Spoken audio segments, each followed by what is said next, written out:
Honourable members, the prayer. Lord, the God of righteousness and truth, grant to our King, to his government, to members of the Legislative Assembly, and to all in positions of responsibility, the guidance of your Spirit. May they never lead the province wrongly through love of power, desire to please, or unworthy ideas, but laying aside all private interest and prejudice, keep in mind their responsibility to seek to improve the condition of all. Amen.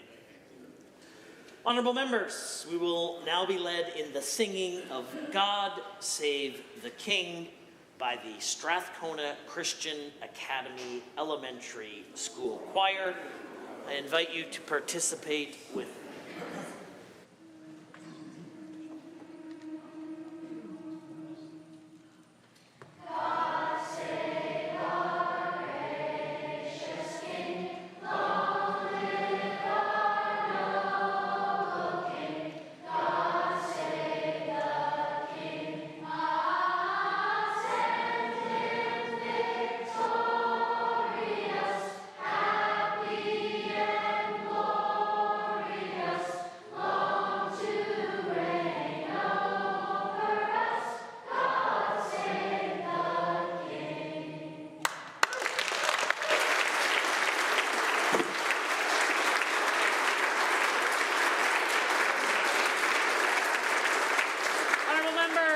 seated.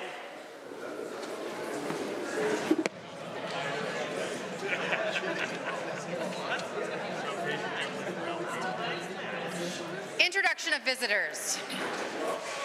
Introduction of guests. Well, honourable members, it's my pleasure to be led. I feel like they should have sang in a round. We could have had it everywhere amongst us.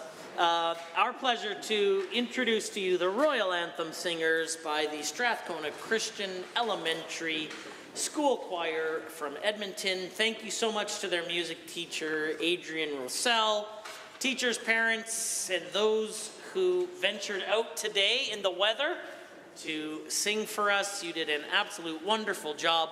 I invite you to rise again and receive the warm welcome of the Assembly.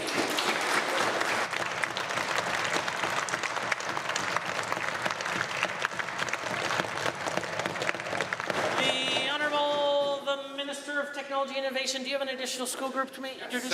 Thank you, Mr. Speaker. I rise to introduce to you and through you to all members of the Assembly over 100 kids from Davidson Creek Elementary School in Sherwood Park, along with their teachers Alexis Catronis, Gerald Brower, and Michael Versteep. Please rise and receive the warm welcome to the Assembly.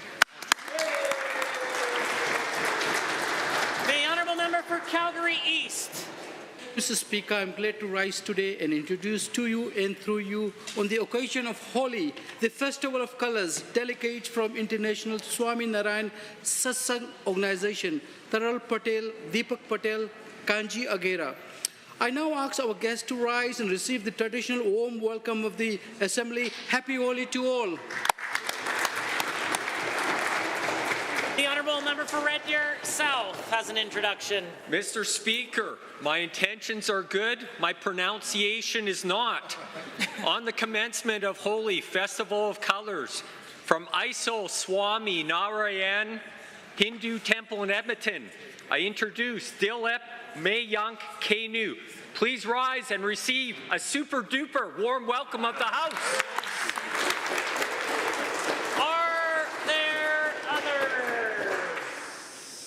Seeing none, the clerk. Ministerial statements. Member statements. The Honourable Member for Edmonton Southwest. Mr. Speaker, Albertans know the difference between a judicial-led public inquiry and the sham investigation this UCP government is conducting. A judicial-led public inquiry could compel witnesses and demand emails, calendars, and internal documents. This UCP-run sham investigation cannot. A real public inquiry would allow an independent justice to follow the evidence wherever it leads, but this government's sham investigation cannot. The scope is limited, set by the Premier and Health Minister to focus only on AHS procurement practices. The investigation is restricted to, quote, relevant legislation, regulations, and policies related to procurement, specifically AHS and their application to pharmaceuticals and chartered surgical facilities. Albertans don't want a narrowed investigation into AHS procurement. They want answers for this government's actions. They want to get to the bottom of the rumours of kickbacks and bloated contracts. They want to know why this Premier and members of her cabinet were in a luxury box at Oilers playoff games with Sam Raish, a man whose companies have secured over $600 million in government contracts.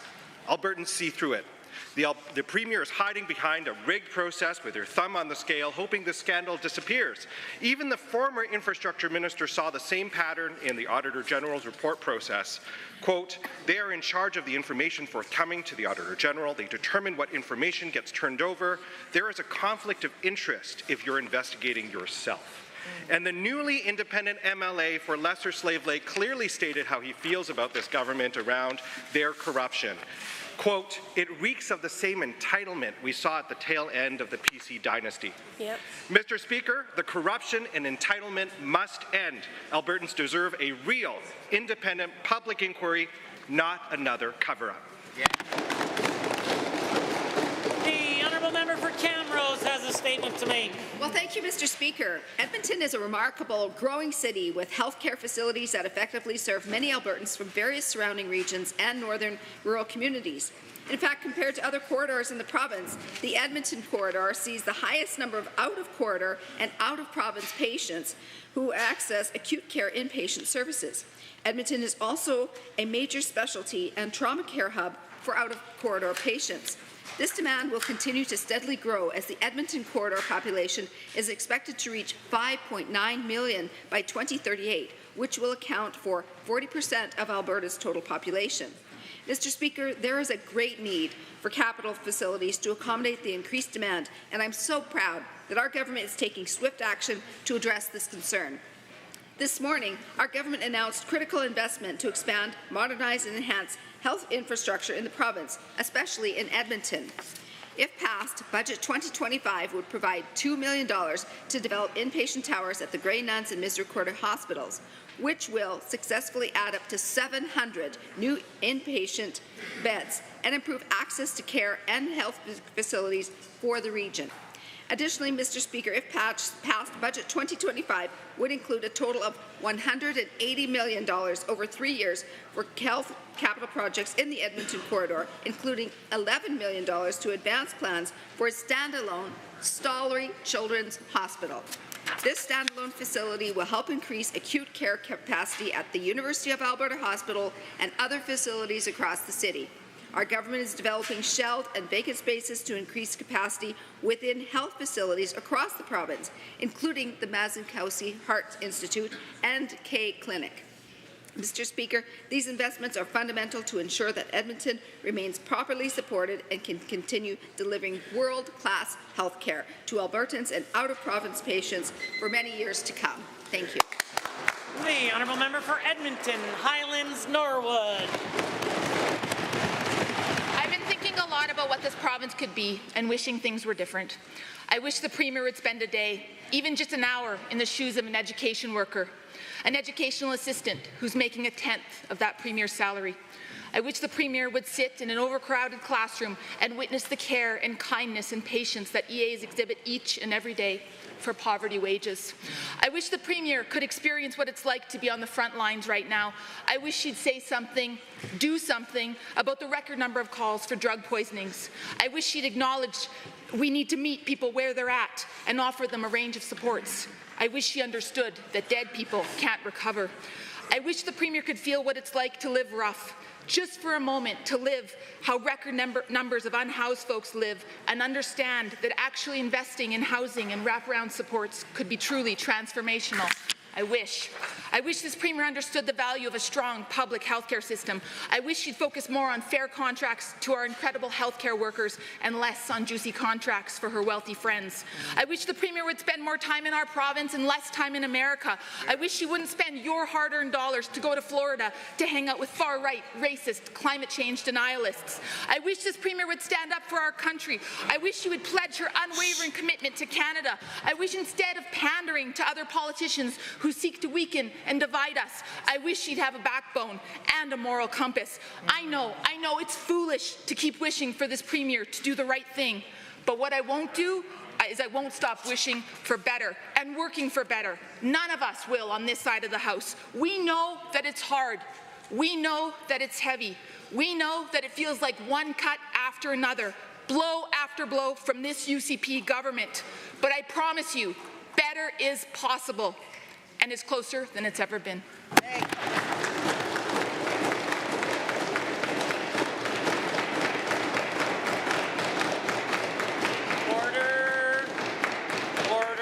Order. A point of order is noted by the Government House Leader at 1:40.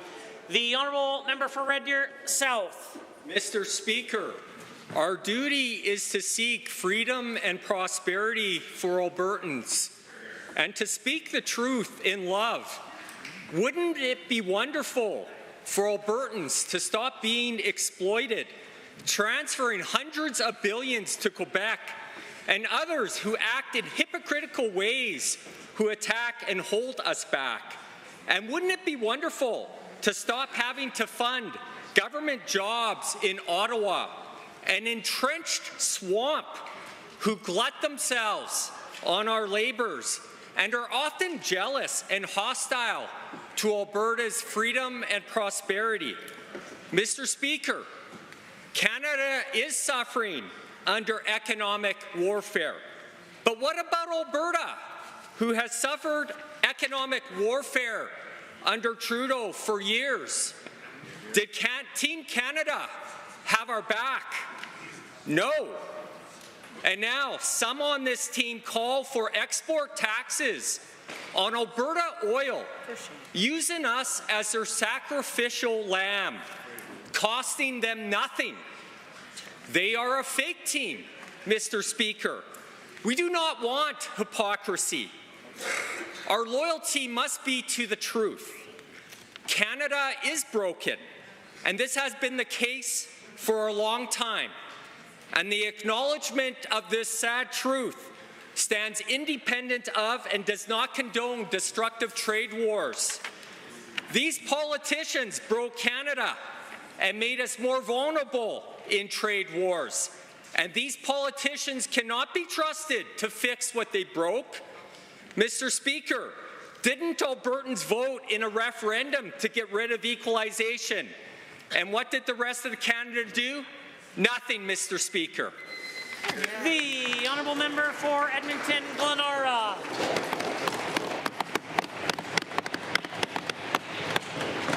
When schools were closed during the pandemic, the first students welcomed back were those with severe disabilities. It was clear that kids needed their teachers and support staff in person. They were essential. The UCP refused to do anything to make life more affordable with things like rent or insurance caps or re-regulating electricity. The cost of living in Alberta is out of control. Support staff need a meaningful raise, and the UCP is refusing. So let me remind you of some of the things that these people do. They keep records, pay bills, connect with parents. They are the accountants, tech experts, librarians, and peacekeepers. They protect dignity, are a safe contact, and support student learning. They know how to read the signs before it's too late. They are a warm hug on a hard day. They are calm and encouraging. They are on strike in Leduc, Fort McMurray, Edmonton, High River, Spruce Grove, Mornville, and many other communities. Schools are on life support without education support staff. Students, many of whom have already missed weeks of school, are missing their trusted adults. Schools are doing their best, but they don't have the relationships or skills they need. Teachers, overwhelmed with large class sizes, are drowning while trying to keep classrooms safe, and parents are missing shifts or even leaving their jobs altogether because they're told that their child can't be protected or supported at school. This is wrong. It's time to fund education properly. It's time for the UCP to stop their sneaky backroom mandates and pay these essential workers a fair wage with reasonable working conditions, because working conditions for these adults are kids' learning conditions. Everyone wants support staff back in classrooms: students, teachers, administrators, parents, and support staff themselves. Only the UCP government has the power to make it happen. So stop stalling, stop squeezing, and step up. Yes. The Honourable Member for Edmonton Beverly Clareview.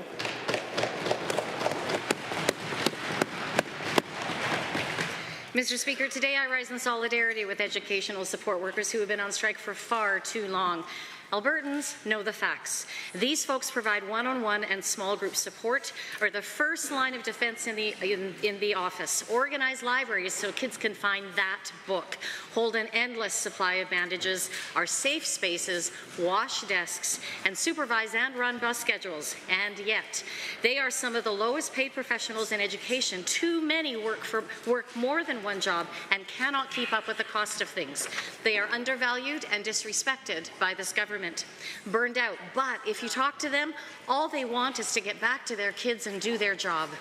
Years ago, when I was a baby teacher, Judy took me under her wing and gave me the lay of the land and helped kids to read. Mr. Bob found the old Santa suit box so the concert could go off with a hitch and kept the school clean.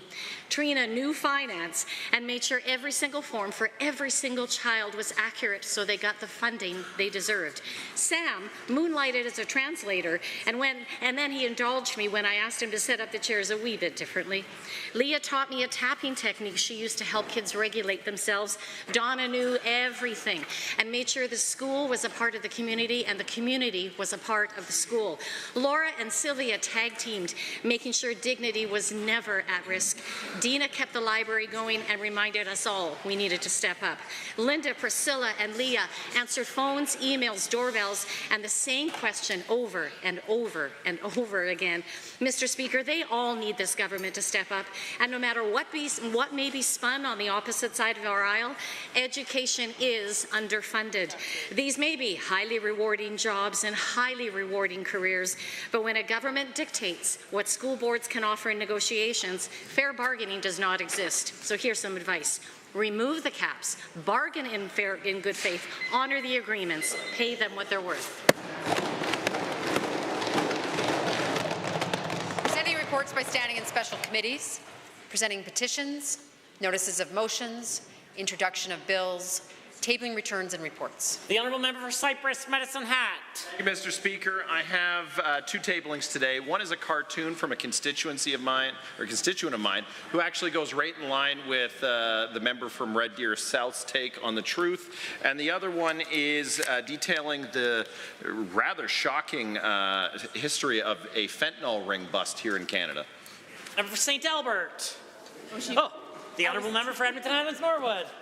Speaker, I'd like to table a letter. I've been tabling a lot of letters from teachers and from educational assistants and education support workers. This one is a very important perspective from a student named Lachlan Gordon.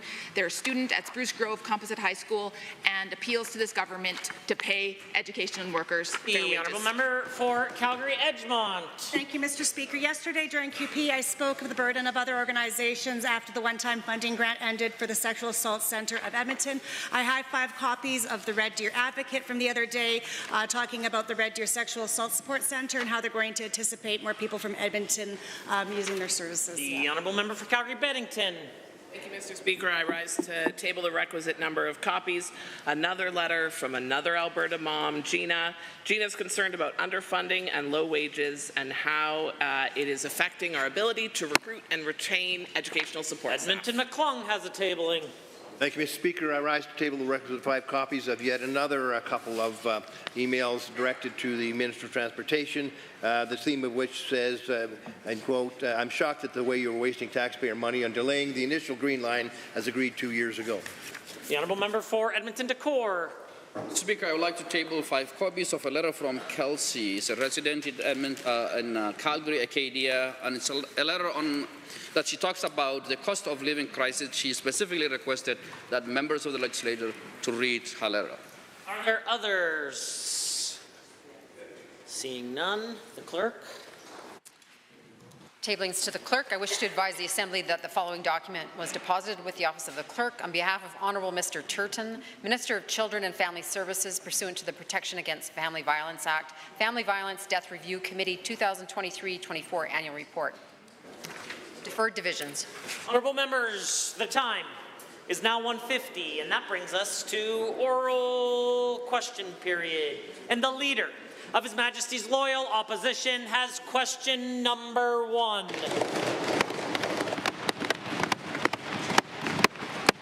Mr. Speaker, the Premier needs to explain to Albertans why she's called a carefully constructed cover-up instead of a real public inquiry. The corrupt care scandal involves allegations of kickbacks, political interference, massive bloated contracts, shady land deals, hundreds of millions of dollars, and multiple ministries. It directly involves her office. A real public inquiry, as outlined by the Public Inquiries Act, is the only process that can clear the air, restore the public's faith. So why will the Premier not call a real public inquiry? The Honourable the Premier. Thank you, Mr. Speaker. As the member opposite knows, a public inquiry can take many forms. We have asked an independent judge, who used to be the Chief Justice of Manitoba, to lead this effort. We've given him a preliminary budget and let him know if he needs to have a longer time frame or more budget, we'd be happy to accommodate him. But the report will be done independently. It will be available online in June of 2025, and everybody will be able to see the results that he's able to find on his own. So that's the approach we're taking, Mr. Speaker. The Honourable Leader of the Opposition. The Premier will know there is only one Public Inquiries Act, and that is what we need. The Minister of Infrastructure resigned after a shady land deal in his ministry featuring the exact same people getting bloated contracts from AHS, but that's not in scope of the UCP sham investigation. The corrupt care scandal is about government-wide political interference, kickbacks, and insiders, and more. The Premier knows the allegations go straight to her office and her former Chief of Staff. Albertans don't trust the Premier's looking for the truth. Why did she limit the scope and not call a public investigation? The Honourable the Premier. Mr. Speaker, I understand that the Minister of Infrastructure will be issuing a statement on the particulars of the matter that the member opposite mentioned. It sounds like it was a very routine, mundane real estate deal that was done at the level of the civil service. Order. The Honourable Premier is the one with the call. Thank you, Mr. Speaker. I don't know how they think things work in government when you've got billions of dollars of procurement. A lot of it falls to the trusted, independent civil service to execute on our behalf, and that's what happened in that case, Mr. Speaker. The Honourable Leader of the Opposition. Mr. Speaker, UCP friends and insiders just happen to get hundreds of thousands of dollars richer. That's right. It's normal. Business as usual for this government. That's right. The government is losing cabinet and caucus members over this. A cover-up will not cut it. The retired judge she's chosen will not have the authority to issue subpoenas. That means Marshall Smith won't have to testify under oath. That means the Minister of Health, who fired the AHS board after they wanted an RCMP investigation, won't have to testify under oath. Will the Premier do the right thing, call a public inquiry with the full powers of the Public Inquiries Act? The Honourable the Premier. Thank you, Mr. Speaker. The Deputy Minister of Jobs Economy, he went out and he drafted the judge from Manitoba to be able to do the investigation. It's going to be done independently. The terms of reference are there. If the judge encounters any issues along the way, we can expand the scope. We can also expand the number of dollars that he receives to do it. We can expand as well the time that he needs to be able to do the report. We have indicated that we will facilitate his access to any individual that he needs to talk to in order to get to the bottom of things, and he'll report in June of 2025. The Honourable Leader of the Opposition. The government is saying, trust us, we're investigating ourselves and it's going to be great. When the AHS board learned that Jitendra Prasanda was moonlighting at Sam Raich's company while also working in procurement for the government, they told the CEO to go to the RCMP. That didn't happen because the government fired the CEO and then the board. The Premier's Chief of Staff said that Mr. Prasanda was his guy. And instead of alerting authorities, the worst healthcare minister in Alberta's history fired anybody who raised concerns. When was the Premier told about Jitendra Prasad and a government employee was working for Sam Raich? The Honourable Premier. Thank you, Mr. Speaker. As we've indicated, the Minister of Health is preparing a statement of defense on behalf of the government. I understand it's been filed. And so anybody is welcome to go and see the other side of the story. We always have especially in this context, accompanied by an ask for $1.7 million. You can well imagine that certain facts can also be countered. And I think, Mr. Speaker, people will be very interested to see the statement of defense of the government. The order, the Honourable Leader of the Opposition. AHS Chief Financial Officer wrote in a letter to MH Care, quote, "It has come to our attention that one or more former AHS employees were or was affiliated in some fashion with MH Care in and around November 2022. This is Marshall Smith's guy, Mr. Prasad. Even the Finance Deputy Minister knew about these rumors and they were being discussed. Surely somebody briefed the Premier about this letter. What did the Premier do when she found out that an AHS employee was alleged to be involved in kickbacks, and why was it not calling a public inquiry?" The Honourable the Premier. Thank you, Mr. Speaker. What I do know is that our government has engaged in a refocusing exercise. From the very beginning, we realized that we had to separate the purchaser from the provider. This former CEO of Alberta Health Services knew that that was the direction we were moving in, and unfortunately was not facilitating the action on that. I noticed with interest today, Mr. Speaker, that the National Health Service in the UK is also dismantling their single super board that they have, and they're returning democratic control to the people who are accountable to the public. That's what we're doing, Mr. Speaker. Order. The Honourable Leader of the Opposition. Mr. Speaker, the question is about kickbacks, and in case the Premier is not aware, kickbacks are illegal. Yes. No one in the government should be getting them, offering them, or involved in them, full stop. But when this government learned that their employee, Jitendra Prasad, had been moonlighting for Sam Raish's firm while that firm was being awarded multiple bloated contracts worth hundreds of millions of dollars, they clammed up. They fired the AHS CEO, they fired the AHS board, and they did nothing about it. Why did the Premier, upon learning of these allegations, not immediately launch an inquiry? The Honourable the Premier. Mr. Speaker, AHS has been a black box for a long time. They receive money and then they deliver services. They've been doing fewer services every single year, even though they've been getting more money. We had no line of sight to what their contracts were, no line of sight to their negotiation, no line of sight to their procurement. Any issues that are being raised now by the CEO, former CEO, are internal to AHS. What we are doing is identifying if there were problems with that procurement process, and we're going to fix them, Mr. Speaker. The Leader of the Opposition. Mr. Speaker, the UCP have been in government for 6 years. If it was a black box, they should have turned on the light a little earlier.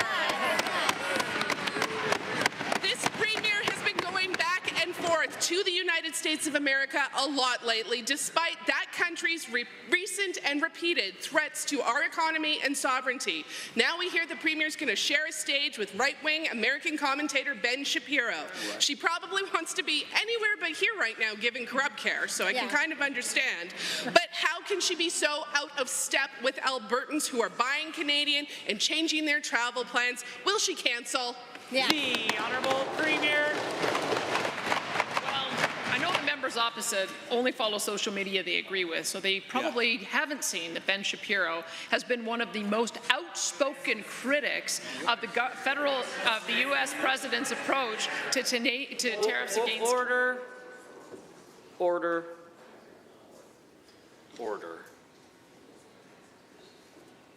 The Honourable Premier is the only one with the call.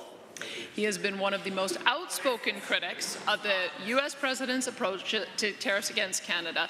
Wall Street Journal, too. I mean, they call it the dumbest trade war ever, and it really is. We've got to get back to having our advocates in the U.S. who have influence on the U.S. president so we can get back to having a tariff-free relationship. The Honourable Leader of the Opposition. Mr. Speaker, he's against tariffs because he thinks Canada should be annexed. That's right. Quote, I'm not saying Canadians should vote in American elections. God forbid. We can annex it and just call it an outlying territory like Puerto Rico, but for the North. End quote. This is who the Premier is sharing his stage with, on top of her track record of attacking the Canada Pension Plan, pushing American-style health care, complete with corruption, and all of the terrible decisions this government has been making. To the Premier, do you understand how offside you are with the rest of Team Canada? How many emails have you gotten? The Honourable Premier. Thank you. Thank you, Mr. Speaker. I think we all know what this is about. There isn't a single person their leader can call that will make one bit of difference in how the Americans approach trade negotiations. Not a single one. And that is why I have been in the United States. I have been meeting with members of the administration. I have been meeting with staffers at the White House. I have been meeting with secretaries. I have been meeting with everyone I possibly can to make the case. With the President.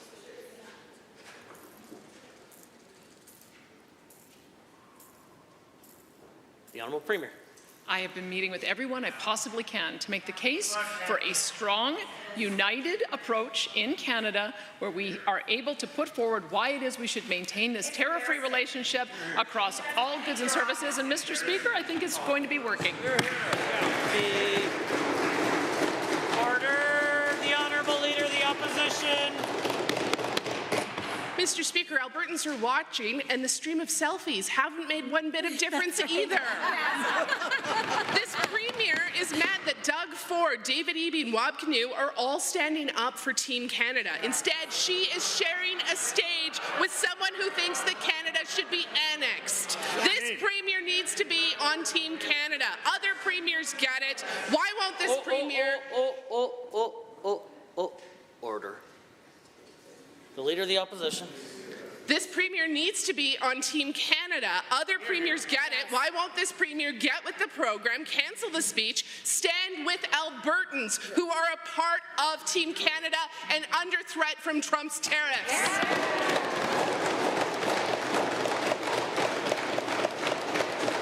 Order. The Honourable the Premier has the call. Thank you, Mr. Speaker. Every day the members opposite demonstrate why Albertans should be very fearful if they were ever in charge, because they wouldn't talk to anybody other than themselves. They wouldn't engage in diplomacy. They wouldn't get into the rooms where decisions are being made. They wouldn't talk to anybody who has any influence. Mr. Speaker, Chris Wright, the Energy Secretary, on Monday said that he is advocating for there to be a zero tariff across the board on energy resources. That's oil and gas, that's critical minerals, that's electricity. That is what happens when you engage in diplomacy, Mr. Speaker. And now we have to make that same case for aluminum, for steel, for food, for intermediate goods. The Honourable Member for Edmonton Whitemud has a question. Albertans are preparing themselves for the impact of tariffs on their businesses, their farms, their jobs, and their grocery carts. They're choosing to buy Canadian even if it costs more. They're cancelling trips to the U.S. to show their loyalty to our country in the face of a hostile and aggressive U.S. government. But not our Premier. No, while Albertans are willing to show that they'll take sacrifices for our country, she's not even willing to give up her taxpayer-paid vacation to Florida to audition for Fox News. Why does the Premier care more about her popularity with extreme Americans than standing with Canadians? The Honourable the Government House Leader. Mr. Speaker, our Premier has demonstrated true leadership by going right to the source in the United States to make sure that Alberta's case for excellence is made. We are in a situation where there's an unstable future with potential tariffs in the United States. Our Premier has taken her time to go down there to meet with lawmakers, secretaries, to make sure they know how important Alberta's trade relationship is with the U.S. and with the rest of the world. The Honourable Member for Edmonton Whitemud. Well, Premier Doug Ford managed to actually get concessions from the U.S. by showing some strength towards the people who want to make Canada the 51st state. All this Premier... Order. Order. Order. The Honourable Member for Edmonton Whitemud has the call. Doug Ford got the U.S. to back down, but all this Premier has achieved is tariffs and our major industries and some breathless selfies. The Premier remembers being tough, right? I mean, for years, all we've heard is bluster and posturing from the UCP when it comes to negotiating with fellow Canadians. But when it comes to Trump and his hostile administration, well, she's turtling faster than you can say Sovereignty Act. Where's the tough talk now, Premier? The Honourable the Government House Leader. Well, Mr. Speaker, the last time I checked, there are still tariffs on steel and aluminum, Mr. Speaker. So it seems that Mr. Ford, the Premier Ford's tactics haven't worked one bit.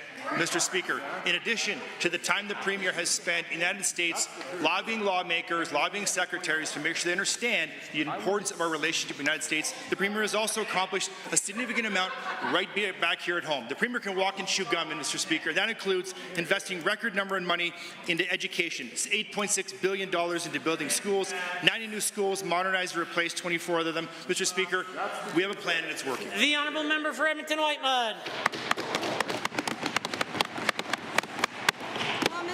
Mr. Speaker, all this Premier has gotten is a tan. The UCP keeps calling it diplomacy, but Canadians know the Premier is really just fangirling extremists who are hostile to our country. Speaking of fangirling, on November 24th, the same day that Trump first announced his intention to go through with 25% tariffs on Canada, the government House Leader did a happy dance in this chamber to celebrate Trump. And the Minister of Transportation famously campaigned for Trump, red MAGA hat and all. Meanwhile, the Premier has spent more time vacationing in the U.S. than working in Alberta this year. So why don't the UCP just admit they're not on Team Canada, they're on Team Trump?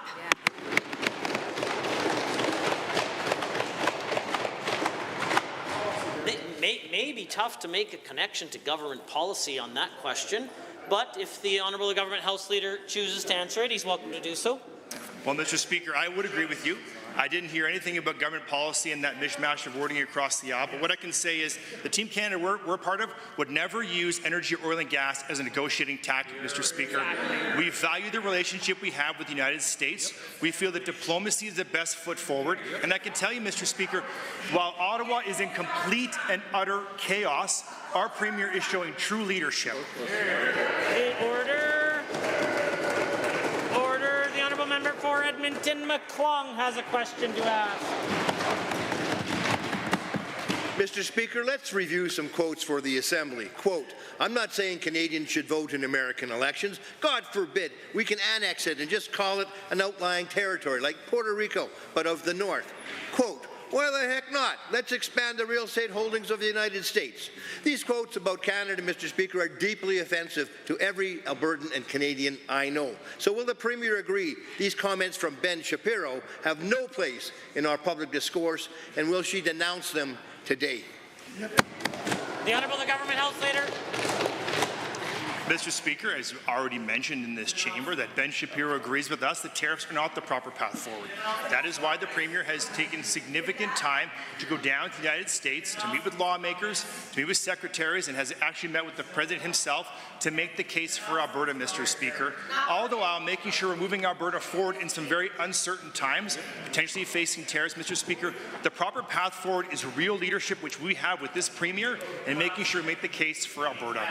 The order. The Honourable Member for Edmonton McClung.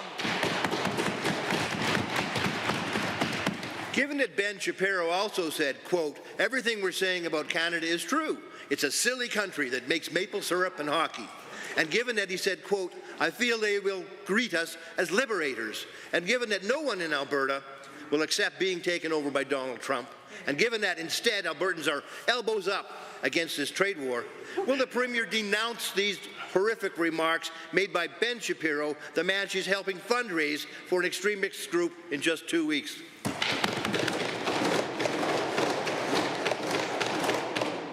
Before I call upon the Honourable the Government House Leader, I know that there are many creative ways to make questions about government policy. I'm convinced that you didn't use any of those creative ways to make that question about government policy. But if the Honourable the Government House Leader would like to respond, he's welcome to do so. If not, we'll move on to the next question. Well, thank you, Mr. Speaker. No, we don't agree with those comments that Ben Shapiro made there, but Mr. Speaker, we do believe engaging with people, even if we don't necessarily agree with them.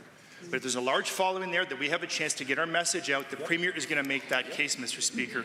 Unlike Unlike, Mr. Speaker, when the members opposite were in government and the federal government introduced Bill C-69, it took Rachel Notley 9 months to get to Ottawa. She could have walked or taken the bus that fast, Mr. Speaker. I tell you what, Albertans poll some of those patriotic. We're proud of our province and we're proud of our premier. Yeah, somebody would have done for free. Order. The honourable member for Edmonton McClung. Thank you, Mr. Speaker. Given that all Albertans wonder why it's government policy that Ben Shapiro is an extreme radical who might influence the Premier, but the Premier will be spending Albertan taxpayer money to fly to Florida in the middle of a trade war to help him slander Canada, and given that she called President Trump's jokes about being taken over as the 51st state hilarious, given now she's helping to support Ben Shapiro, who suggests the U.S. should annex us, and given that Canadians are elbows up and will not be annexed by anyone, will the Premier admit how wrong she is to allow government policy to be influenced by people like Ben Shapiro, cancel her trip to Florida, fundraise with Ben Shapiro today? The Honourable Government House Leader. Well, Mr. Speaker, just because the member opposite says it's government policy or thinks it's government policy doesn't actually make it government policy, Mr. Speaker.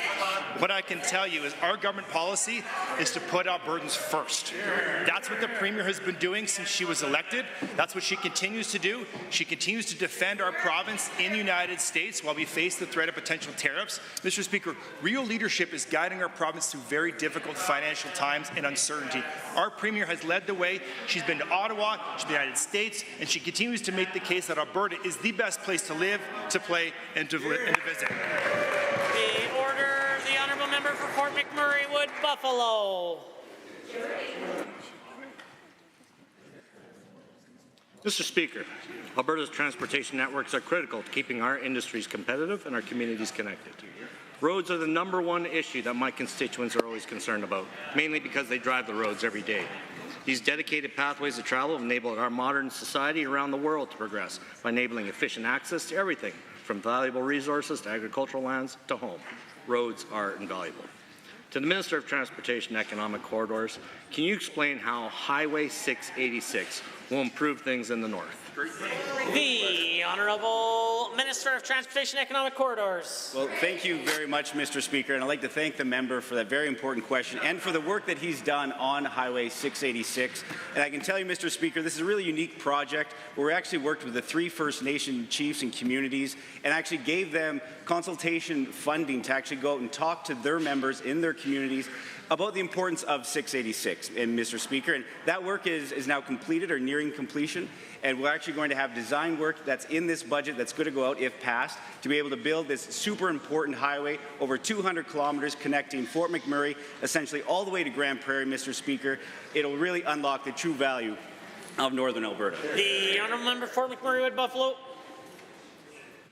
Thank you, Mr. Speaker, and to the Minister for his response. If passed, Budget 2025 will ensure that Alberta's government is making key investments in northern infrastructure, including the development of Highway 686 and safety improvements to Highway 63 and 881, which are very important to me. These are vital roads to Fort McMurray, where industry creates billions in revenue and jobs, not only for Alberta, but for all of Canada. Thousands traverse these roads daily. To the Minister of Transportation and Economic Corridors, how will these upgrades improve life for families and workers in Northern Alberta? The Honourable Minister. Thank you, Mr. Speaker. And obviously, the communities and the families in Northern Alberta are important, and that's why we have to do these important investments. But also, it's the economics of Northern Alberta, with billions of dollars of royalties coming into this province every year. That's why Northern Alberta is getting $1.25 billion over 3 years in road and infrastructure projects, Mr. Speaker.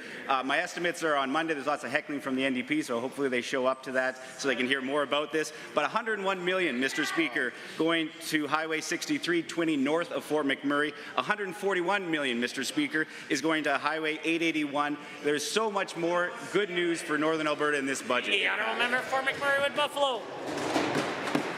Mr. Speaker, it's given that Alberta's northern highways face extreme weather conditions that accelerate wear and tear. It is given that permafrost continually causes roads to heave and crack. It is given that the ruts that form in the road are long, wide and deep and all the way up and down the highway. It is given that regular maintenance is essential to keeping these vital roads safe and reliable for industries and residents. To the same minister, how is the government ensuring that northern highways, including Highway 63 and 881, receive the necessary maintenance to remain safe and operational all year round? Given the Honourable Minister of Transportation. Well, Mr. Speaker, I can't do it. But the budget 2025, Mr. Speaker, has 3.7% increase, if passed, in the Transportation Economic Corridor budget, and the highway maintenance portion of that is a 5% increase from last year. But you don't even have to compare it against the UCP record. Let's actually compare it to the NDP record, Mr. Speaker. When they were in government, budget 25 actually has 26% more in highway maintenance going to all highways all across the province, Mr. Speaker. That's something we are investing in rural Alberta, and we're proud of it. Something that the NDP couldn't even find rural Alberta on the map. Order. The Honourable Member for Edmonton Castle Downs. Simply put, there are major differences between a real judicial-led public inquiry versus this government's sham investigation. In a public inquiry, a judge can compel witnesses, demand answers, and order documents, which is necessary to get the truth. But the judge in the UCP's sham investigation doesn't. The UCP ensured that by limiting the power and scope of what he can do. To the minister, this isn't complicated. Does he understand the difference between a real public inquiry and the sham his government is running? Yes or no? The Honourable Minister of Justice. Thank you very much, Mr. Speaker. I certainly understand the idea of transparency and accountability, and that's exactly why we have hired an independent judge from a different province to look at this and investigate with full independence and full autonomy. The former Chief Justice of the Provincial Court of Manitoba, Justice Wyant, is a well-respected individual with a reputation beyond reproach, Mr. Speaker. We're confident that he will have access to everything he needs to conduct a thorough investigation. The Honourable Member for Edmonton Castle Downs. Given that a public inquiry could follow the evidence wherever it leads, whether to AHS, Alberta Health, the Health Minister, or even the Premier, and given that the UCP's sham investigation clearly predetermines the cause of the corrupt care scandal by limiting it to, quote, relevant legislation, regulations and policies related to procurement, specifically AHS and their application to pharmaceuticals and chartered surgical facilities. Does the minister understand that limiting the sham investigation won't address transparency or allegations of political interference and corruption? Yes or no? The Honourable Minister of Justice. Mr. Speaker, the fact of the matter is that this is the most comprehensive set of investigations that we can imagine. Not only do you have the Auditor General, once again an independent office of this Legislative Assembly, investigating this matter, but you also have the RCMP and the former Chief Justice of the Provincial Court of Manitoba investigating it as well.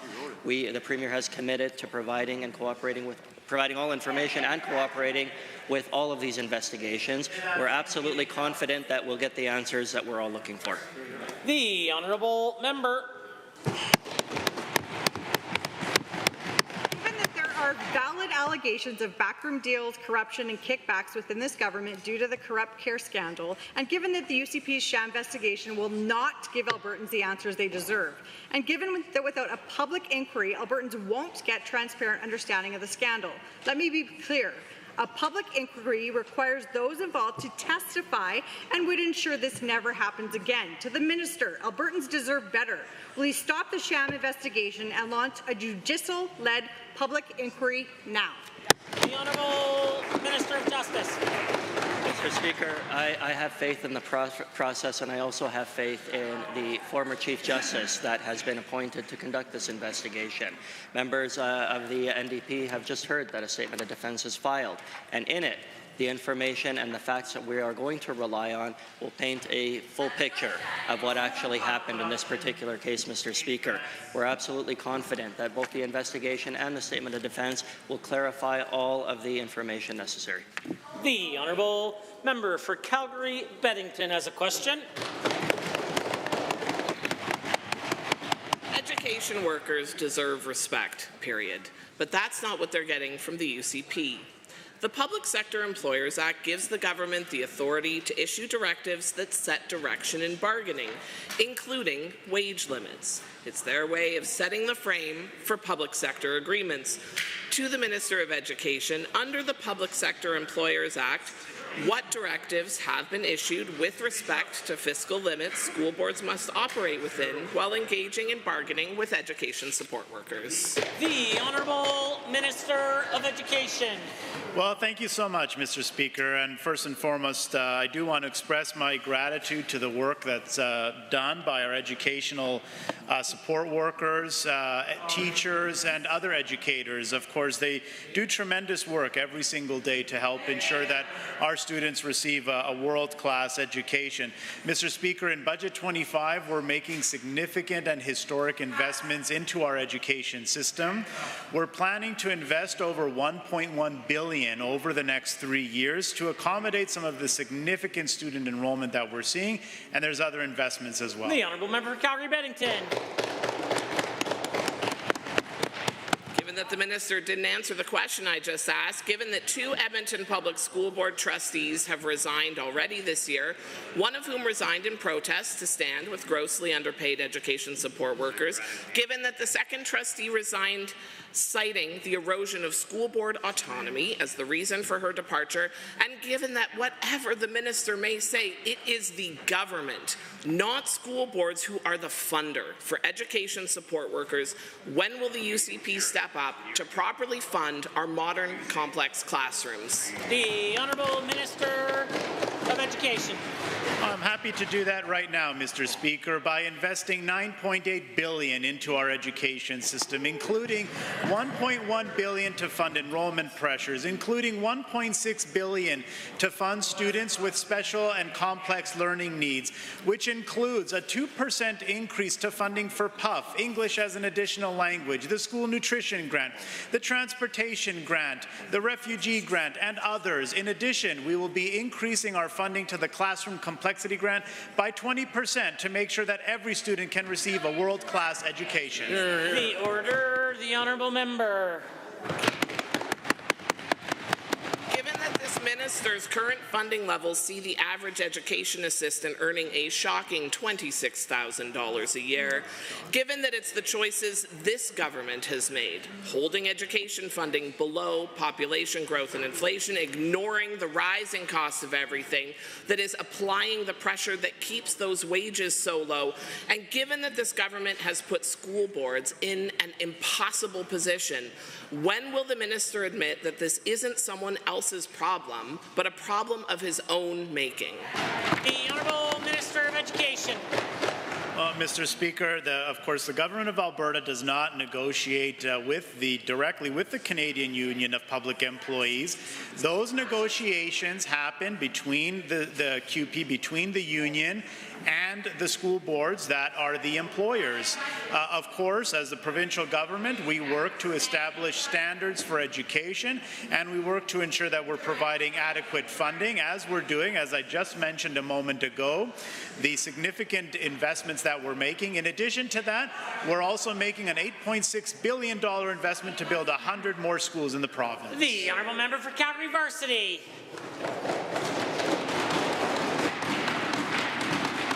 It was already challenging for Albertans to wrap their heads around incompetence. Now they need to understand allegations of corruption.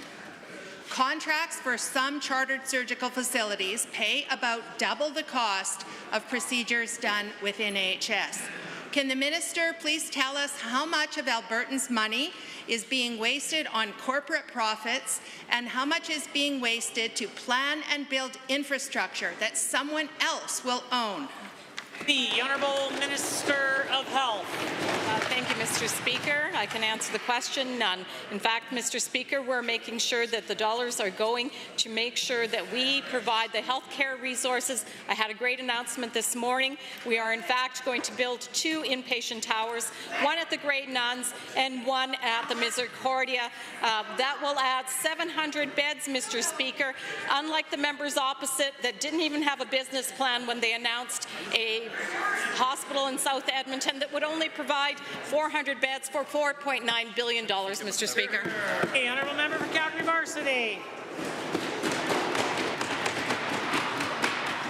Given that patients who have surgery in chartered surgical facilities are the healthiest and least complex, and given that few patients who have surgery in chartered surgical facilities need overnight admission, and 2 nights is rare, how does this government justify contracts that pay upfront for 2 nights for every patient who has surgery, whether they stay overnight or not?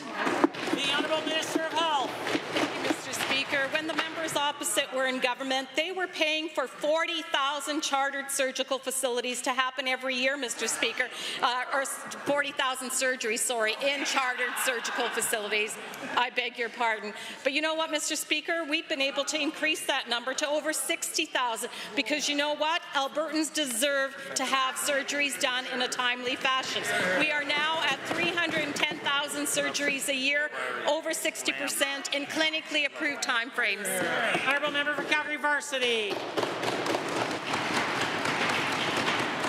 Given that moving lower-risk surgery out of hospitals should cost less and increase the number of surgeries, and given that neither of those is happening, as operating rooms sit empty and some contracts pay almost double the surgery of public in hospitals, will the minister acknowledge that her scheme to pay for bloated surgical contracts costs Albertans far more than the public system, as well as alleged grift and kickbacks for those contracts? Will she admit the reason she is doing it is because UCP insiders stand to profit? The Honourable Minister of Health. Thank you, Mr. Speaker. I'll admit when the members opposite were in government, the wait times actually went up for many surgeries, Mr. Speaker. We've actually reduced the wait times for surgeries, Mr. Speaker. In fact, over 60% are now happening in clinically approved timeframes. It was only 40% just a few years ago, Mr. Speaker. We're going to continue to increase surgeries to 316,500 in 25-26. We've added an additional amount to that line item to make sure that we're actually, in fact, doing surgeries. The honourable member for Calgary Northeast. Mr. Speaker, there seems to be no end to the skyrocketing costs of this government's corrupt care scandal. Millions of dollars have been dumped into bloated contracts and Turkish style now. Albertans are paying through the nose while the UCP's wealthy friends are hitting the jackpot. Just this week, leaked documents and leaked videos showed us another example of this government's wasteful ways. A warehouse full of defective PPE. I ask this minister, how much more is it going to cost Albertans? The Honourable Minister of Health. Mr. Speaker, if the members opposite are asking if AHS purchased PPE during a pandemic when there was a shortage around the world, the answer is yes. Did they store that PPE like every other province? Yes, Mr. Speaker. In fact, Mr. Speaker, every other province has had the same issue in terms of having to store PPE. AHS worked with municipal governments, they worked with provincial governments, and they worked with federal governments, Mr. Speaker, and that's what happened. The honourable member for Calgary Northeast. Given that this government is paying more than $110,000 a month to store mountains of expired PPE that they shouldn't have bought in the very first place, and given that this expired shoddy PPE, which healthcare and frontline workers could not use because it gave them skin rashes, smelled horrible, and that we certainly can't use now, is rotting away in warehouse in Edmonton. Will the minister finally admit to the House today that she has no plan to fix this mess? The Honourable Minister of Health. Mr. Speaker, I'll be clear again, Alberta Health Services procured PPE during a pandemic. They also have been storing PPE, just like other provinces. There was a recent article that Saskatchewan too has stored PPE, as do every other province, I'm sure, in this country. Mr. Speaker, AHS followed all the appropriate controls in full compliance with Health Canada protocols to acquire the PPE and to store the PPE, Mr. Speaker. There was a time of crisis, and they did the prudent thing. The honourable member. Given that this UCP government overpaid their good friend Sam Murish for unusable PPE that they have had to spend millions more to just store, and given that there is no clarity on how much of it has already been disposed of, how much it actually costs to do so, and how many more millions it's going to cost to store and dispose of what remains of this junk PPE. Will the minister kindly offer Albertans some reason as to why this incompetent and corrupt government should remain in charge of public purse? The Honourable Minister of Health. Mr. Speaker, once again, Alberta Health Services purchased PPE during a global pandemic. In fact, they were ahead of the other provinces in getting PPE when others couldn't get it.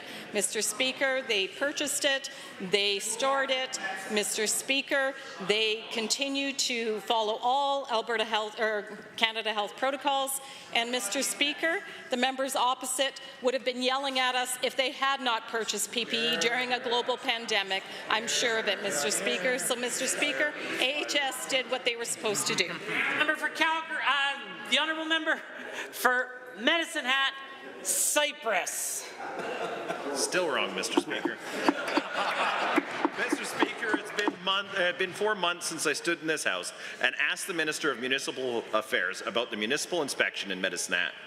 Clarity on this process is essential to ensure transparency and maintaining public trust. It's what my community is needing as we work through this process. The residents of Medicine Hat are eager to understand the full scope of the municipal inspection and what it entails. Can the Minister of Municipal Affairs please provide this House with details about the scope of the Medicine Hat municipal inspection? The Honourable Minister of Municipal Affairs. Thanks, Mr. Speaker. On occasion, as Minister of Municipal Affairs, I'm asked to look into the management of an Alberta municipality. Typically, this happens in response to a request from the Municipal Council or a petition from a group of local electors worried about something going wrong. I take every such request seriously. My department undertakes due diligence to ensure all complaints and allegations are carefully considered. As with all municipal inspections, we contracted an independent and credible municipal governance expert to conduct the inspection of the management, administration, and operations of the City of Medicine Hat and its council. And I look the honourable member for Cypress, Medicine Hat, or something like that. Thank you, Mr. Speaker, and thank you to the Minister. Given that transparency is the top priority for the residents of Medicine Hat as the City moves through this municipal inspection process, and given many of my constituents have continued to express a desire for a clear and timely update where things stand and what comes next in addressing any municipal dysfunction, and further given residents need to remain informed on this process, can the Minister please provide an update as to what step we are at now and where we are currently going to see an inspection update from the Minister? The Honourable Minister of Municipal Affairs. Mr. Speaker, I know the honourable member is impatient because he cares about Medicine Hat and is probably eager for the inspection to wrap up. Once the draft report has been produced and there are procedural fairness steps that involve engaging with the municipality to facilitate their review of the report and any actions I may consider directing them to undertake. Mr. Speaker, once this is complete, I am hopeful the inspector's report will be available to the public later this spring. And Mr. Speaker, we take this very seriously, and I thank the honourable member for being a champion for Medicine Hat, along with our other MLA. The honourable member for Cypress, Medicine Hat. Thank you, Mr. Speaker. And given the significance of a municipal inspection process and both building public trust and addressing potential compliance issues, and given that the point of this process is to ensure there is clear transparency and accountability with good governance for our community, and further given it's important that Medicine Hat residents can trust the individual leading this inspection, can the Minister please provide the House with information of the inspector's qualifications, professional background, and relevant experience? The Honourable Minister. Well, Mr. Speaker, the inspector, Mr. Ian McCormack, is an independent and credible municipal government expert. He is the president of a business consulting firm that has worked with a number of Alberta municipalities, including Fort Saskatchewan, Lacombe, Kalmar, Jasper, High Level, and Whitecourt. Mr. McCormack has been an appointed inspector before, having conducted inspections at Athabasca, Fort Macleod, Rocky Mountain House, the Village of Alex, and the summer village of Crystal Springs.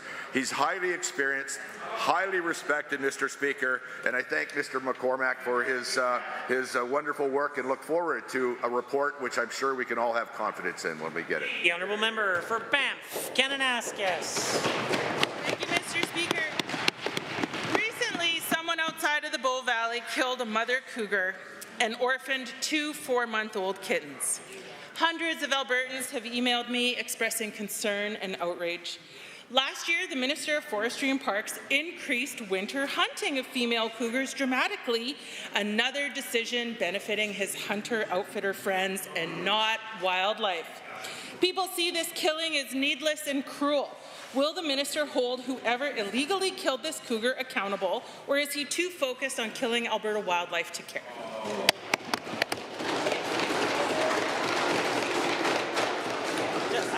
I just might provide a caution. It sounds like a personal attack on the minister.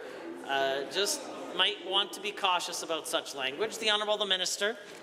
Yeah, well, thank you very much, Mr. Speaker. And of course, we're all concerned over the cougars in the Bow Valley, and I know that there's an investigation going on, and that we trust that investigation will be done shortly, and the truth will come out on that. But, Mr. Speaker, when it comes to cougar management in Alberta, we have a cougar management plan. It's focused on maintaining a healthy cougar population.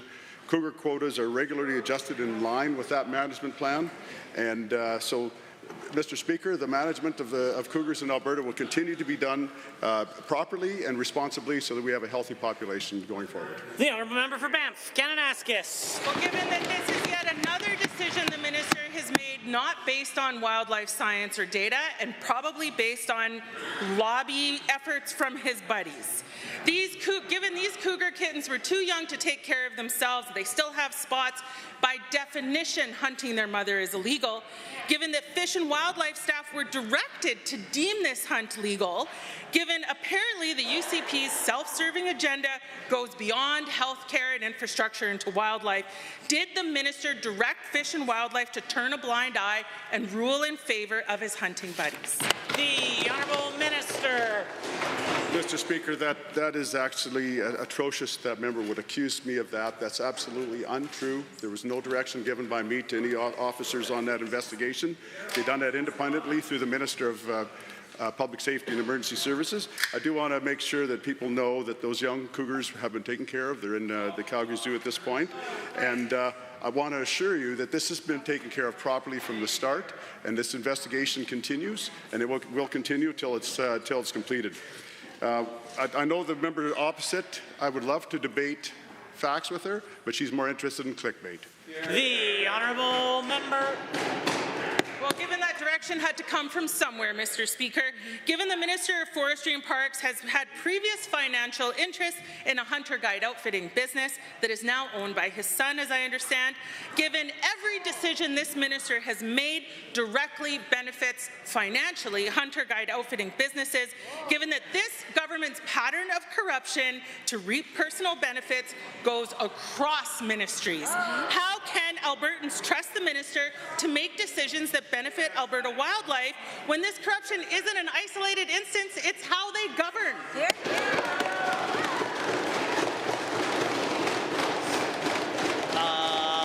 Point of order is noted at 2:37.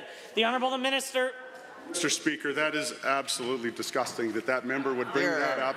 That member knows that we have an ethics commissioner in this province. That ethics commissioner, every minister in this government has to go through that ethics commissioner's process to make sure that the decisions we make here are proper and can withstand the Conflict of Interest Act.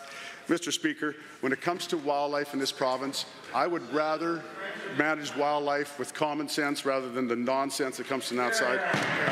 I'd rather use biology rather than ideology that they use. Mr. Speaker, we're doing things everything's proper here, and that is absolutely unacceptable to have that member talk like that. The honourable member for Calgary-Klein. Hospitals have posted up to 12-hour wait times, and one emergency room was frozen just weeks ago. While patients are waiting for the care they need, the government is mired in corruption allegations, including political pressure from the Premier's staff to write contracts for the UCP's friends, even to the point of intimidation. The same provider's name has come up many times when it comes to Tylenol, faulty PPE, and now bloated private surgery contracts. Will the minister come clean about how much contracts with Maration Company have cost taxpayers, or do we have to wait for the RCMP and Auditor General investigation to finish? The Honourable the Minister of Health. Mr. Speaker, the statement of defence was filed today. I would ask the members opposite to go and have a read of it. Mr. Speaker, I will not be commenting further on this, but just suffice this to say that the statement is there for the public to have a look at. Mr. Speaker, I'm happy to speak on our policies and the fact that I had a great announcement this morning and that we are in fact building 2 inpatient towers to address acute care needs in Edmonton with 700 beds between the 2 of them. The honourable member for Calgary-Klein. Given that it sounds like we're going to have to do the tally ourselves, and given that we have $49 million in credit to Maration for medication after the $29 million we spent on unusable children's Tylenol on the verge of expiry, that's about $70 million so far. And given that this week we learned that Albertans have now paid $5 million just to store everything from expired PPE to medication now known to be potentially harmful to newborns, and given that now another $500,000 has been wasted trying to get rid of the Tylenol, what's that now? About $76 million. Will the minister admit that we're now just throwing good money after bad? The Honourable the Minister of Health. Thank you, Mr. Speaker. AHS did indeed procure PPE in abundance of caution during the pandemic. They procured a good amount so that we made sure that we had enough for Albertans. Mr. Speaker, during a crisis when there was a lack of children's Tylenol, yes, AHS did procure medication for children, Mr. Speaker. That is being stored, and in fact, Mr. Speaker, we are looking at opportunities to get that medication that is not being used in Alberta into the hands of war-torn countries. The honourable member. Given that this is an increasingly tangled web and that the Minister of Infrastructure has stepped down and asked this minister to step aside until the RCMP investigation is complete, and given that we have indications now that this corrupt care scandal is slowly revealing to have touched other ministries, maybe including infrastructure, and given that, as one of my friends has said, Albertans are tired, and I'm sure many of the members opposite must be at this point as well, will the minister admit that the only black box now is within this cabinet and agree to a fully transparent, independent and judicial-led public inquiry today? The Honourable the Minister of Health. Order.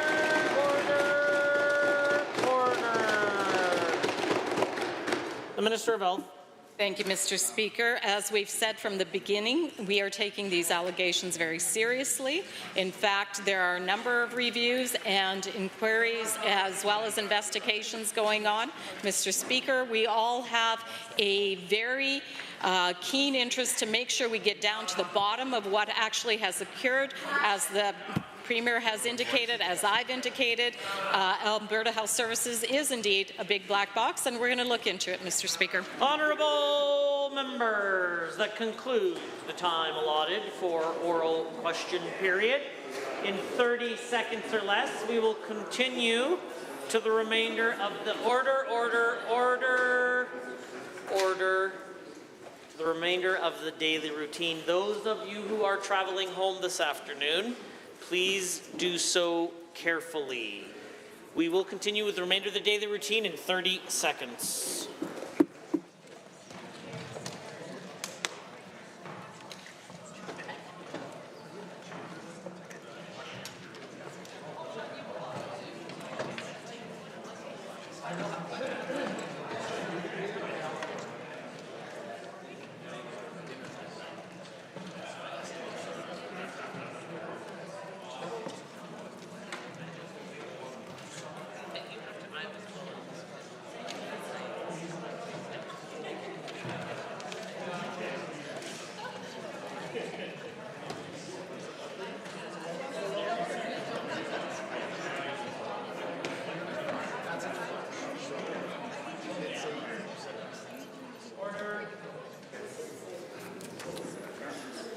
Just 1 second, it's fine.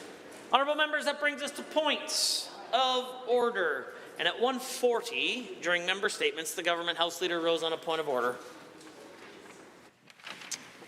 Thank you, Mr. Speaker. I rise on point of order 23H, I, and J. At the time you noted, the member from Edmonton, Highlands, Norwood was delivering a member statement where I called a point of order at the conclusion of that member statement. But during it, that member said, and with my unofficial records I read out, I wish she wouldn't, when referring to the Premier, spend our hard-earned dollars to go to Florida to hang out with far-right, racist climate change denialists.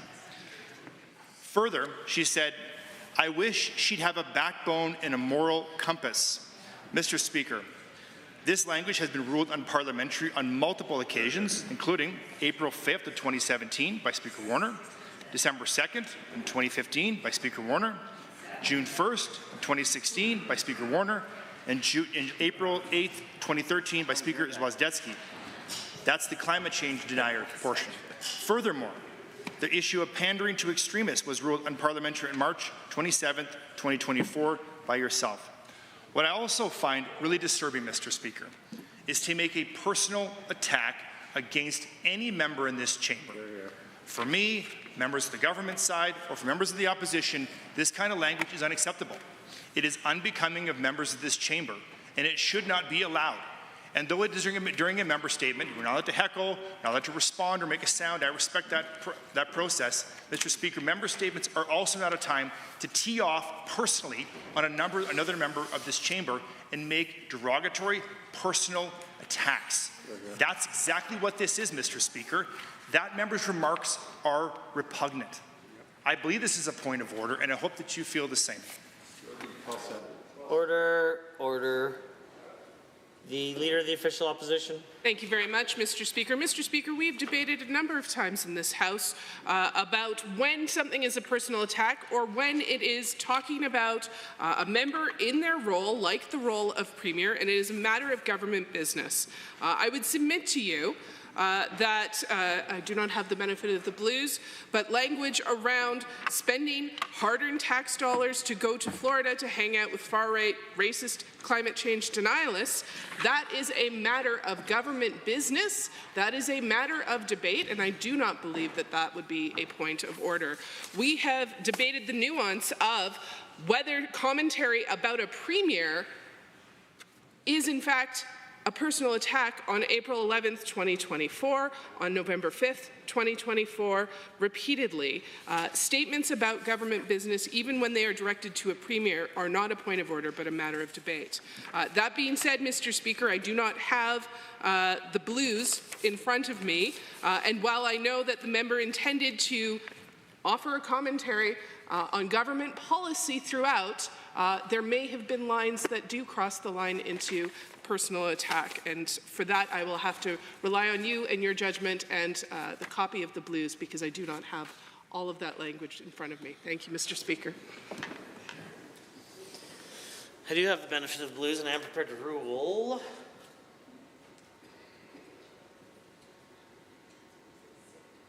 I would like to begin the ruling by saying the following. On December 1st of 2010, shortly after the rules around member statements were adjusted by agreement of the House, Speaker Kowalski said the following, but once again. I'm sure he made the emphasis on once and again. My guess is it wasn't his first time, as is not mine. But once again, I'll repeat what I've said before. Civility, decorum, respect are very important. This is not an opportunity for someone to personally attack someone else. Now let's proceed to what the Honourable Member for Edmonton Highlands Norwood said. I wish the Premier, seems fairly direct, would spend more time in our province and less time in America. I wish she, referring to the Premier, wouldn't spend her hard-earned dollars going to Florida to hang out with far-right, racist climate change denialists, to which point of order was called. She proceeded to say, she being the Honourable Member for Edmonton Highlands Norwood. I wish this Premier would stand up for our country. I wish she would pledge her unwavering commitment to Canada. I wish instead of pandering to other politicians who seek to weaken and divide us, that she'd have a backbone and a moral compass. I know, and I think that you get the point. There are a number of occasions on which the Honourable Member for Edmonton Highlands Norwood took the opportunity to attack the Premier personally. I think it's reasonable in light of a pretty well-known understanding of the use of member statements, what they're for, and how they're to be used. It's reasonable to expect the member to apologize and withdraw her comments. Thank you, Mr. Speaker. I apologize and withdraw. I consider this matter dealt with and concluded. I believe the only other point of order of the day was at 2:37 when the Deputy Government House Leader rose on a point of order. Well, thank you, Mr. Speaker. I unfortunately rise on a similar point of order under 23H, allegations made against another member, and also J, statements likely to cause disorder in the House. At 2:37, the member from Banff Kananaskis was speaking, asking a question where the question went, and this is what I have written down, Mr. Speaker, given, quote, given the Minister of Forestry and Parks, personally named, has had previous financial interest in Hunter Guide outfit business that is now owned by his son, and as I understand, given every decision of this minister has made directly benefit financial Hunter Guide outfit businesses, given this government's pattern of corruption to repeal personal benefits goes across ministries, continuing on, Mr. Speaker.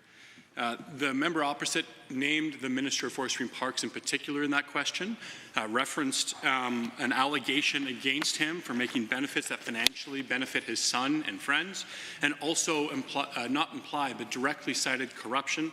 Mr. Speaker, I remind you of multiple decisions made in the House, to name a few. On December 2nd, 2015, Speaker Warner ruled it unparliamentary to use the term corrupt politicians and asked for a withdrawal and apology.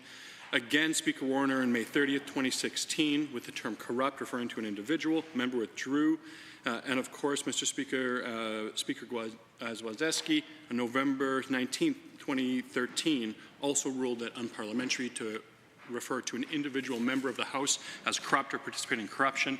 Mr. Speaker, I'll note that this happened directly after a warning that you issued with sincerity and weight to that member after the opening question in the series of questions. We believe that those warnings should have weight on this side of the House. We do believe that civility is the key to this debate being substantive, and so we'd ask you to rule on this in favor of the government and ask for a sincere apology and withdrawal for what was a personal attack, and if it continues, will continue to cause disruption and disorder in our debates. The Leader of the Official Opposition. Very much, Mr. Speaker. Mr. Speaker, I disagree with the Government Deputy House Leader. This is not a point of order, but a matter of debate. I believe that if the Minister had access to the Blues, he would see that the question that my honourable colleague was asking did not accuse the Minister of Forestry and Parks of corruption. It did ask about the government's pattern of corruption, given all that is happening in this House right now with the corrupt care scandal and the number of accusations we've been talking about across weeks so far, making a reference to that. And I believe that the member ended with the question, how can Albertans trust the minister to make decisions that benefit wildlife when this corruption is not an isolated incident, and clearly how the UCP governs, always keeping it to the collective government and the concerns that we have therein. I do not believe that this is a point of order, but I look forward to, again, I do not have the benefit of the Blues, so this is the question as written, perhaps delivered differently. I look forward to your ruling. I do have the benefit of the Blues, and I am prepared to rule. Is there other submissions? Honourable members, I will submit to the Assembly that there are times when you're the Speaker that you wrestle with the complex nature of allowing members to ask difficult and complex and hard-hitting questions with the other rules of the Assembly around making personal accusations, personal attacks, or otherwise. And I would say to the Assembly that this is one of those cases where there is a wrestling match of such, balancing between the honourable member's strongly held views from Banff Kananaskis and the minister's right to not be accused of something he did not or could not do in light of the fact that we do have protections in the province. I think in this instance, the honourable member for Banff Kananaskis, it is difficult to not make a correlation in this instance of the question, at least with respect to the Blues, when the member says, well, given the direction that has, well, given that that direction had to come from somewhere, Mr. Speaker, and given the Minister of Forestry and Parks, certainly implying that the direction was from the Minister of Forestry and Parks, then went on to discuss his previous financial interests in Hunter Guide outfitting business and now owned by his son. As a result, given every decision this minister has made directly benefits Hunter Guide outfitting business, the very next sentence, given that this government's pattern of corruption, I appreciate the fact that the member made a transition to speaking about a wider group. It's very difficult not to correlate the two. I do believe that this is a point of order, and I think the honourable member should apologize and withdraw. Thank you, Mr. Speaker. I apologize and withdraw. Matter dealt with and concluded. I appreciate the succinct apology and would just note that the Speaker does, on occasion, feel that push and pull between the rights of both sides of the House within a full and robust debate. The matter is dealt with and concluded. Orders of the day, orders du jour. Government bills and orders. For second reading, Bill 38, Red Tape Reduction Statutes Amendment Act 2025. Honourable Mr. Nally. The Honourable Minister of Service Alberta and Red Tape Reduction. Thank you, Mr. Speaker. I'm pleased to move second reading of Bill 38, the Red Tape Reduction Statutes Amendment Act 2025. Bill 38 is the 9th red tape reduction bill our government has introduced since 2009, and I dare say this is one that punches above its weight class, Madam Speaker. This bill seeks to amend 7 pieces of legislation that belong to 5 different ministries. Mr. Speaker, Bill 38 makes vital changes to the Child and Youth Advocate Act that will further protect children, and those are the first changes I want to talk about today.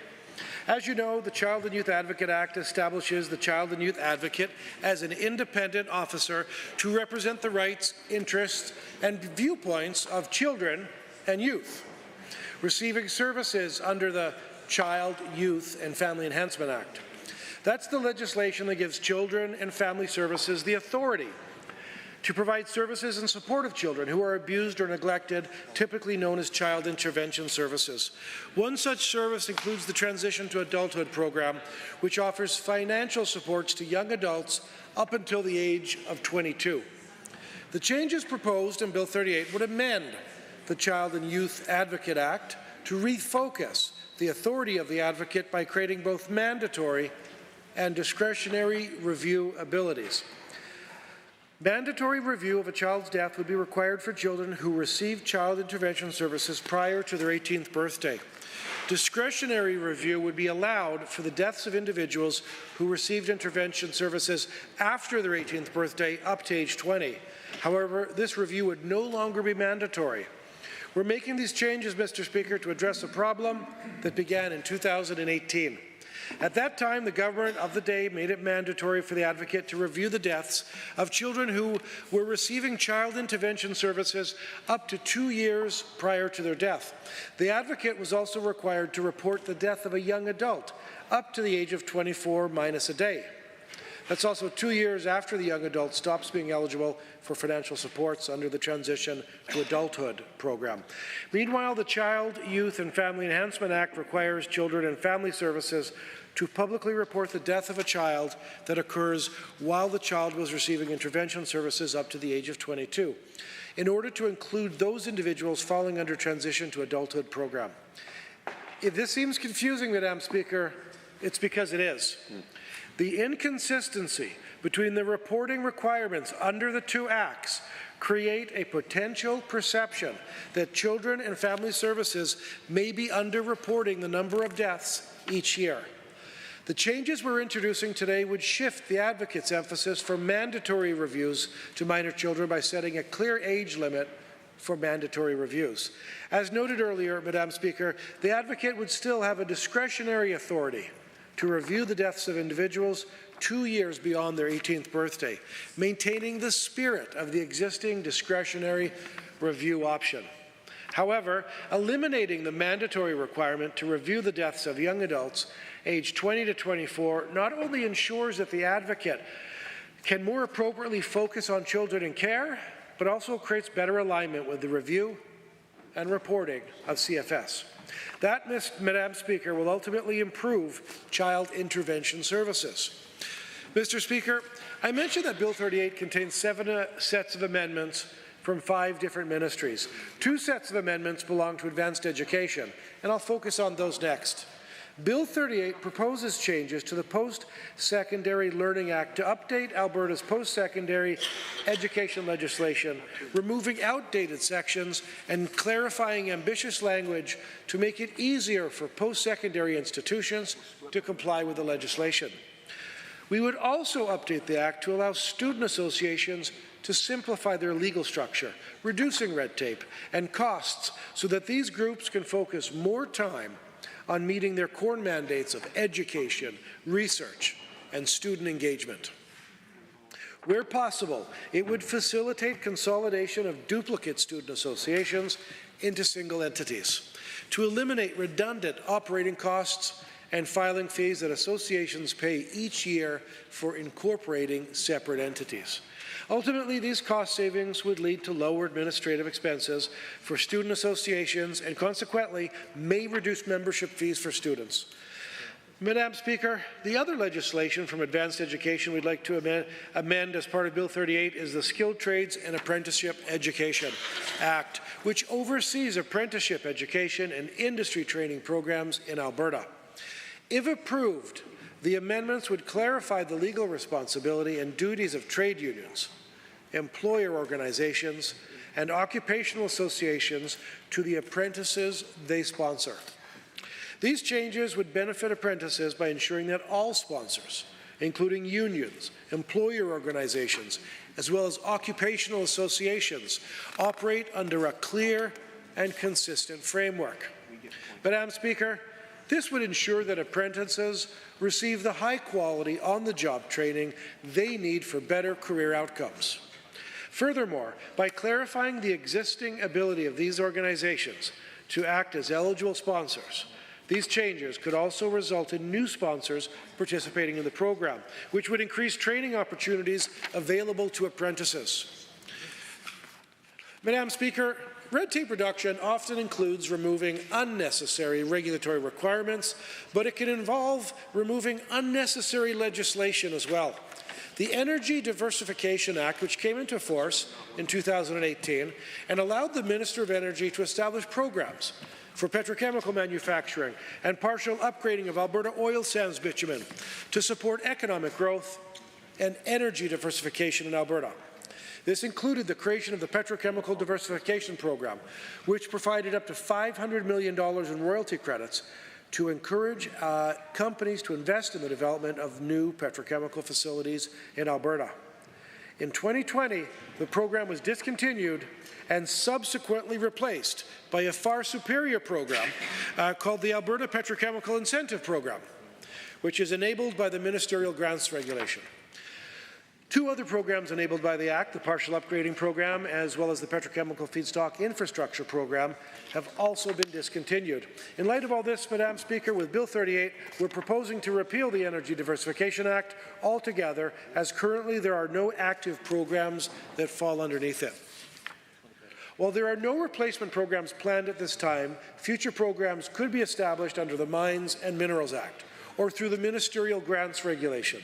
Furthermore, Madam Speaker, Alberta's petrochemical sector is supported by the Alberta Petrochemical Incentive Program, a 10-year grant program designed to attract investment and drive growth in the industry. This program offers grants of up to 12% of a project's eligible capital costs to companies once their projects are operational, allowing companies to factor in the full value of the incentive when calculating the project's return on investment. I'm pleased to include the repeal of the Energy Diversification Act on behalf of the Minister of Energy and Minerals. Madam Speaker, another department also has two sets of amendments in Bill 38, and that's my own, Service Alberta and Red Tape Reduction. Albertans are kind and generous, and they support many charities in our province with their time, their effort, and of course their money. Hear, hear. As such, Madam Speaker, I think it's only appropriate that Albertans who donate their money to charities are protected in the same way that consumers are. That's why we're proposing to amend the Charitable Fundraising Act to allow for the appointment of a Director of Charitable Fundraising. This director would be able to take the necessary action to support charitable organizations and protect consumers. This would include the authority to appoint inspectors, ensuring that frontline support exists to effectively carry out oversight, as well as enforcement that ensures that fundraising activities are appropriate. Establishing this director position, Madam Speaker, would also align the Charitable Fundraising Act with that of the Consumer Protection Act, as well as the Condominium Property Act, two legislative pieces overseen by directors delegated by my office. The other set of amendments from my department relate to the Residential Tenancies Act, which sets the standards of conduct between landlords and tenants, including how they can serve documents to each other.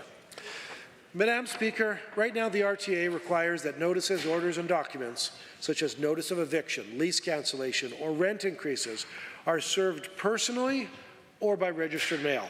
Landlords can also post notices in a conspicuous location on the residential premises in cases where a tenant is absent or evading receipt of those documents. Where those methods are not possible, the Act does allow for a Plan B that was added to its legislation in the early 2000s. Service of notice of eviction, lease cancellations, or rent increases can be provided through electronic means that result in a printed copy being received by an electronic device at the tenant's home or the landlord's office. In other words, Madam Speaker, this describes the use of a fax machine. As you know, not very many Albertans use a fax machine anymore. So that's why we're proposing to amend the Act to allow landlords and tenants to serve documents on each other using more contemporary electronic means such as email. We would still require in-person communication using registered mail and posting notices in a conspicuous location.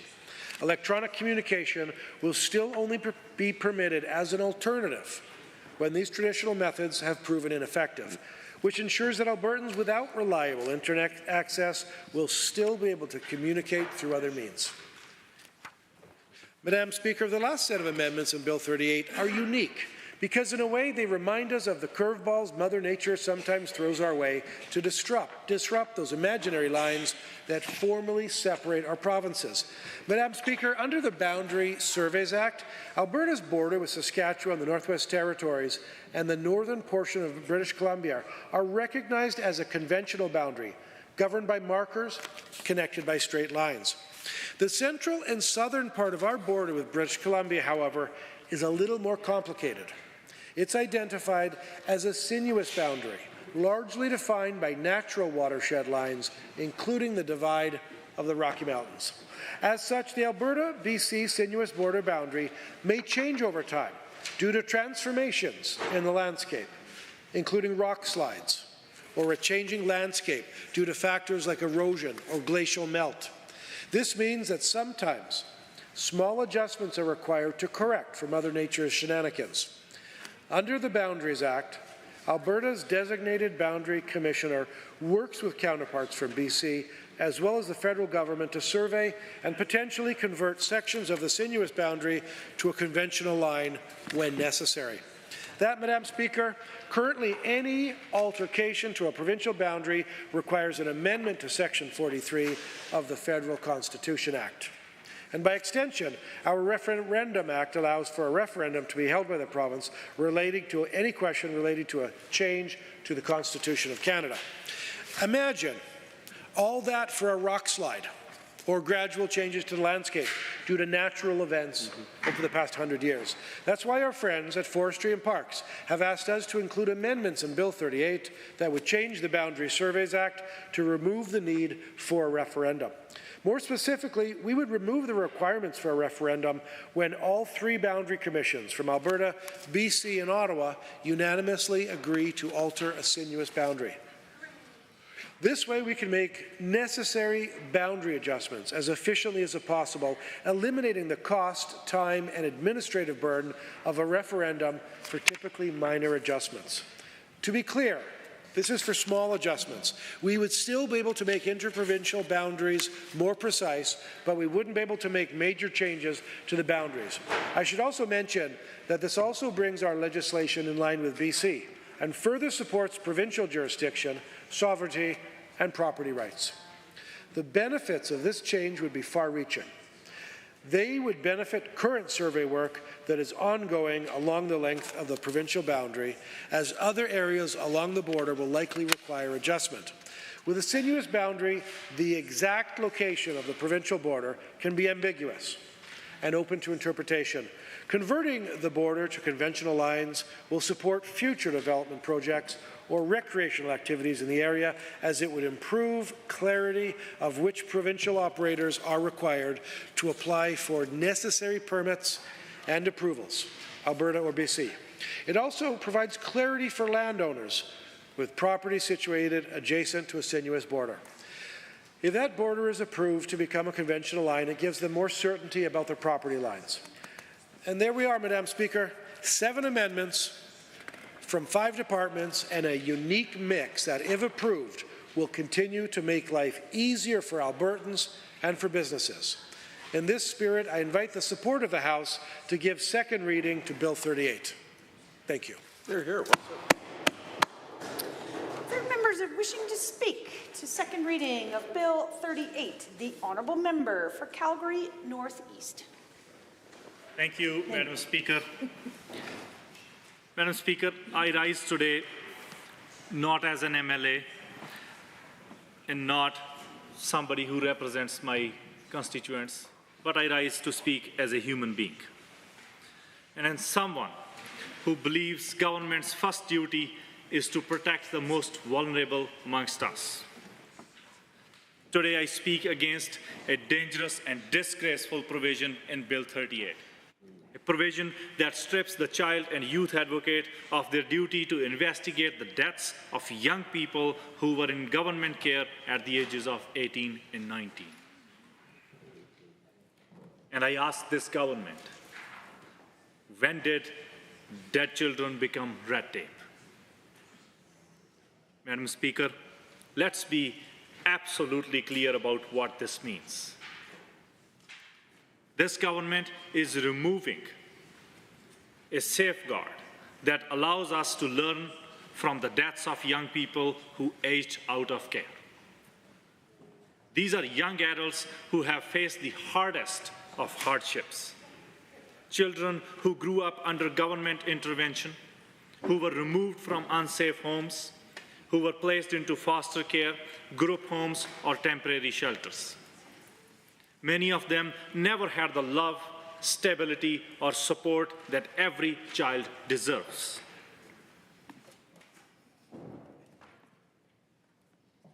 Madam Speaker, this bill does not serve the needs of these young children. They have never had that family support, who we all take for granted. And now, when they die, often alone, often in the most tragic of circumstances, this government wants to turn a blind eye. This is not red tape. This is reducing accountability. This is erasing their stories from the public record.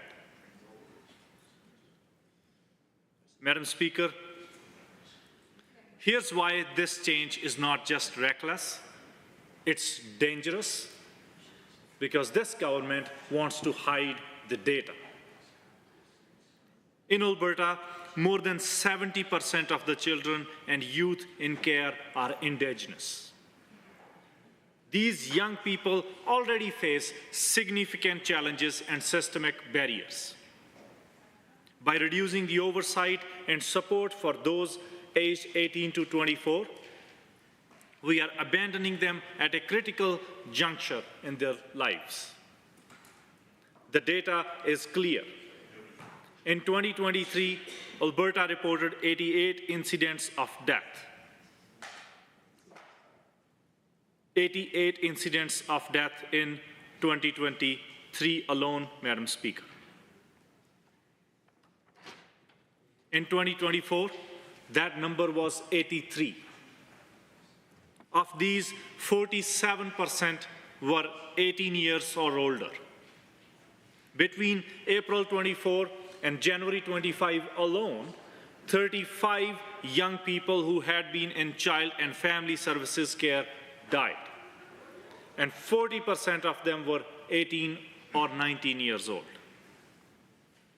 Let me say that again. Nearly half of the young people who died after receiving intervention services in the very age group that this government now says does not need to be investigated. How do you look at that number and conclude that oversight is no longer necessary? These are not just statistics or number, Madam Speaker. These are the young lives lost. Each one of these deaths represents a child that this government once promised to protect. And now, their final moments, whether on the street, in a shelter, or in a hospital bed, will no longer be scrutinized, no longer be reported, and no longer be acknowledged. And that is the real intent of this bill, to make deaths invisible. And let me also talk about what happens to this youth when they turn 18 and age out of care. Let's talk about what happens to their lives after they are out. Many of them turning 18 is not a milestone of independence. For them, it is a death sentence. What happens when a child in care turns 18? They lose access to child intervention supports. They often have no stable housing. They lack family support, no parents to help them with rent, no relatives to guide them through the difficulties of their lives.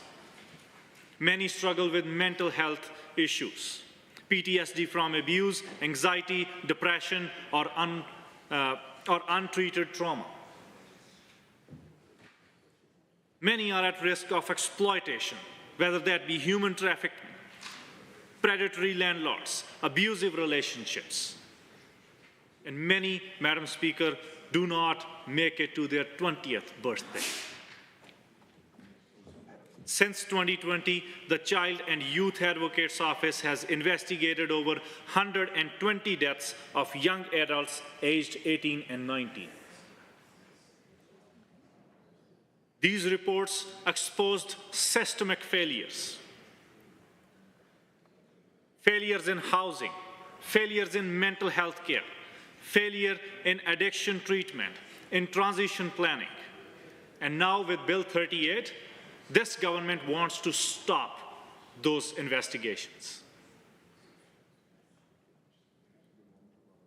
Madam Speaker, if we stop investigation, we stop learning from these tragedies.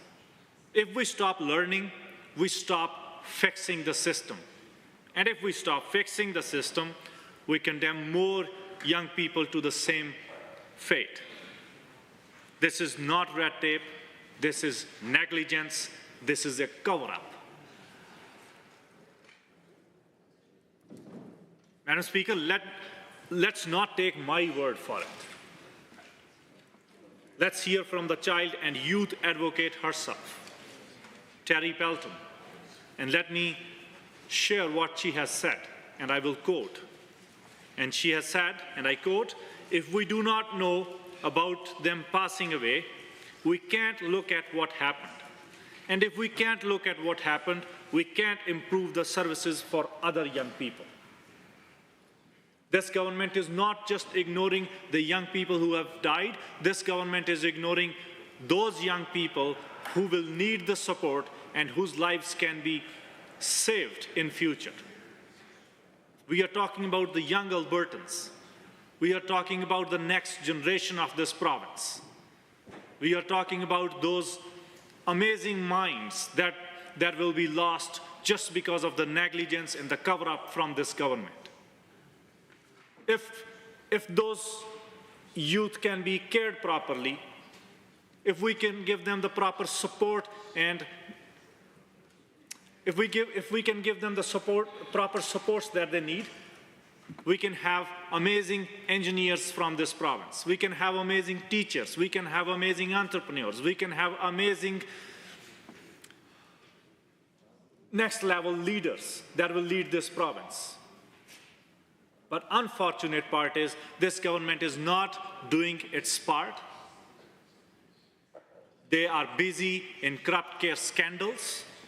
They are busy giving ton-loads of money to their wealthy insiders.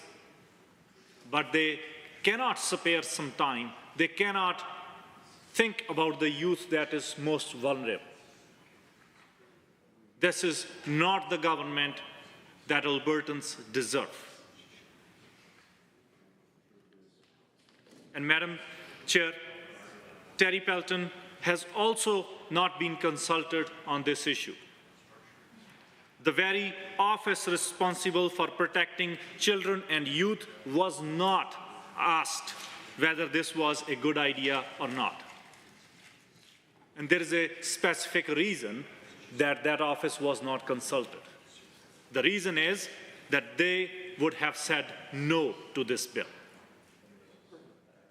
And that is why this government rushed this provision into an omnibus bill, buried among unrelated amendments, hoping no one would notice. But that's not the case, Madam Speaker. Albertans have noticed it, and Albertans will not remain silent. Let me also uncover the true intentions of this government. And let's call what it really is. This is not about reducing red tape. This is not about improving efficiency. This is about hiding the numbers. Instead of reducing youth homelessness, they'll just stop reporting when a young adult dies on the streets. Instead of improving mental health services, they'll just stop tracking the suicides of youth who left care. Instead of fixing the transition system, they'll just make sure nobody ever sees the data. This is the most cynical, dishonest, and dangerous way to govern, Madam Speaker. And every single member of the House, including the member on the other side of the House, they know about this.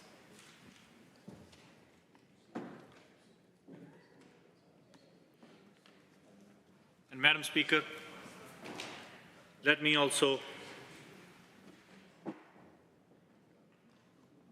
share the shameful history of child welfare failures in Alberta. Time and again, we have seen governments neglect the children and youth in their care. We have seen reports pile up, investigations ignored, and crises gone worse, only for action to come too late. Let's not forget, in 2014, the government tried to suppress reports on the deaths of children in care. And after a public outcry, journalists revealed that the government had underreported child deaths for years. More than 740 children have died while in care between 1999 and 2013. But the government had only disclosed 56 to the public. In 2022, the Child and Youth Advocate reported a surge in opioid-related deaths among farmer youth in care. The numbers were rising, and her office called for urgent action. But instead of acting, this government now wants to make sure that these deaths are not reported. That's shameful. These are not abstract cases. These are our children who were taken into government's care with the promise that they would feel safe, they would feel healthy, and they will have a better future. Madam Speaker, if history has taught us anything, it is that ignoring child deaths does not prevent them. It enables them. And by stripping the advocate's duty to investigate, we repeat the mistakes of the past. Mistakes that have already cost hundreds of lives of young Albertans. Madam Speaker, let's look at what happens when government decide not to investigate the deaths of vulnerable youth. In British Columbia between 2010 and 2015, child deaths involving youth who had aged out of care were not properly tracked. In 2015, report from BC's representative of children and youth found that a lack of oversight allowed preventable deaths to happen. Deaths that might have been avoided if the system had been monitoring outcomes properly. This shows that those deaths were caused because of systemic failures. In Manitoba, an investigation into the child welfare system found that Indigenous youth were dying in record numbers after leaving care. But the government had no proper review process in place to analyze why these deaths were happening. It took public outcry before the government admitted that it had no reliable way to track outcomes for farmer youth in care. In Ontario, the government ignored warnings from transition support for young aging out of care. Between 2015 and 2019, the number of youth in care who died of opioid overdoses skyrocketed. Experts said that more oversight was needed. But instead of acting, the government cut funding to transition services. The result, Madam Speaker, more deaths, more preventable tragedies. This is what happens when you stop counting, when you stop looking, and Alberta should be learning from these failures. Alberta should not be joining these failures. Alberta should not be repeating these failures.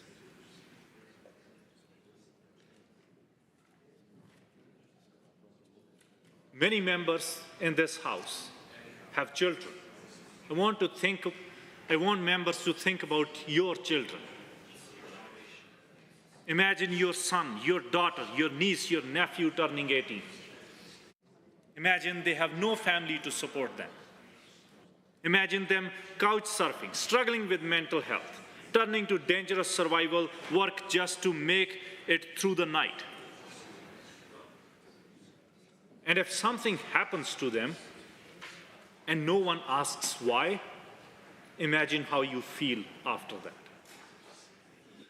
Can the members of this chamber look into the eyes of that mother and tell her that the death of her son, her daughter, her kid does not matter? Is this the government that we elected? This is not what Albertans deserve. At least this is not what Albertans expect from any elected government. And Madam Speaker, there can be so many things that this government can do to protect that youth. Let me share, just in case if this government doesn't know what they can do.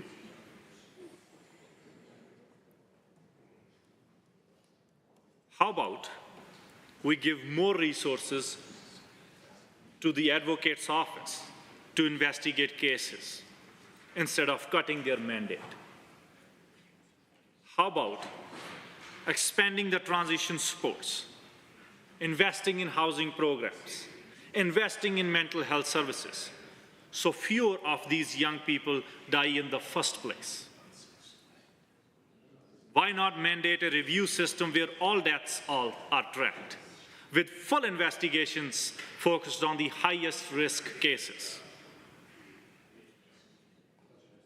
Because, Madam Speaker, the answer is not to stop looking. The answer is to do better.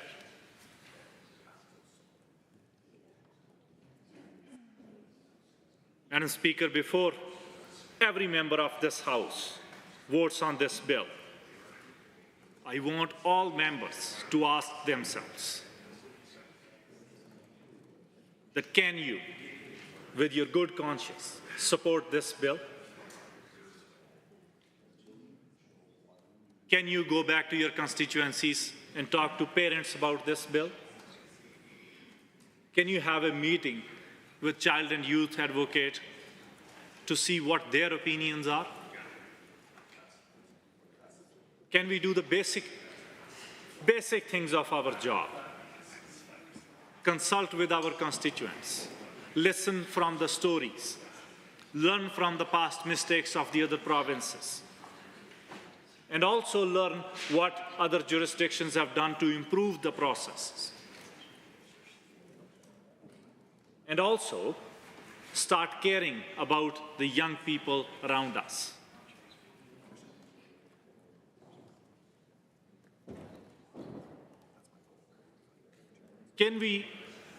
How can we even think for a second that the child who has died, that child's story does not matter? How can we think that that child's life cannot be saved? It can be saved, Madam Speaker. If we invest properly in the resources in the first place, that child's life could be saved. The honourable member for Fort Saskatchewan, Vegreville. Thank you, Madam Speaker. It's an honour to join in on today's discussion of Bill 38, the Red Tape Reduction Statutes Amendment Act 2025. I'd like to take a moment to thank the Minister for his constant work on this file, because I believe it's something we should all appreciate. Cutting red tape isn't just an arbitrary work we are doing to impress others. It has a real and tangible benefit to the lives of our constituents. We should be proud to have eliminated 209,000 regulatory requirements. But what makes me most excited to share this news with constituents is what that reduction translates into dollars saved, investment attracted, and jobs created. So far, this ministry's work on the file has amounted to $2.9 billion in savings for Albertans.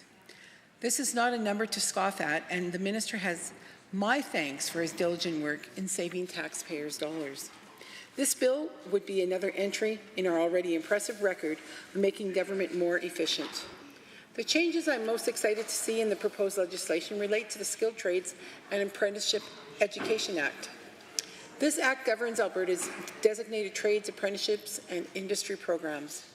It is an important piece of legislation, especially for those of us who represent fast-growing or industry-dependent constituencies.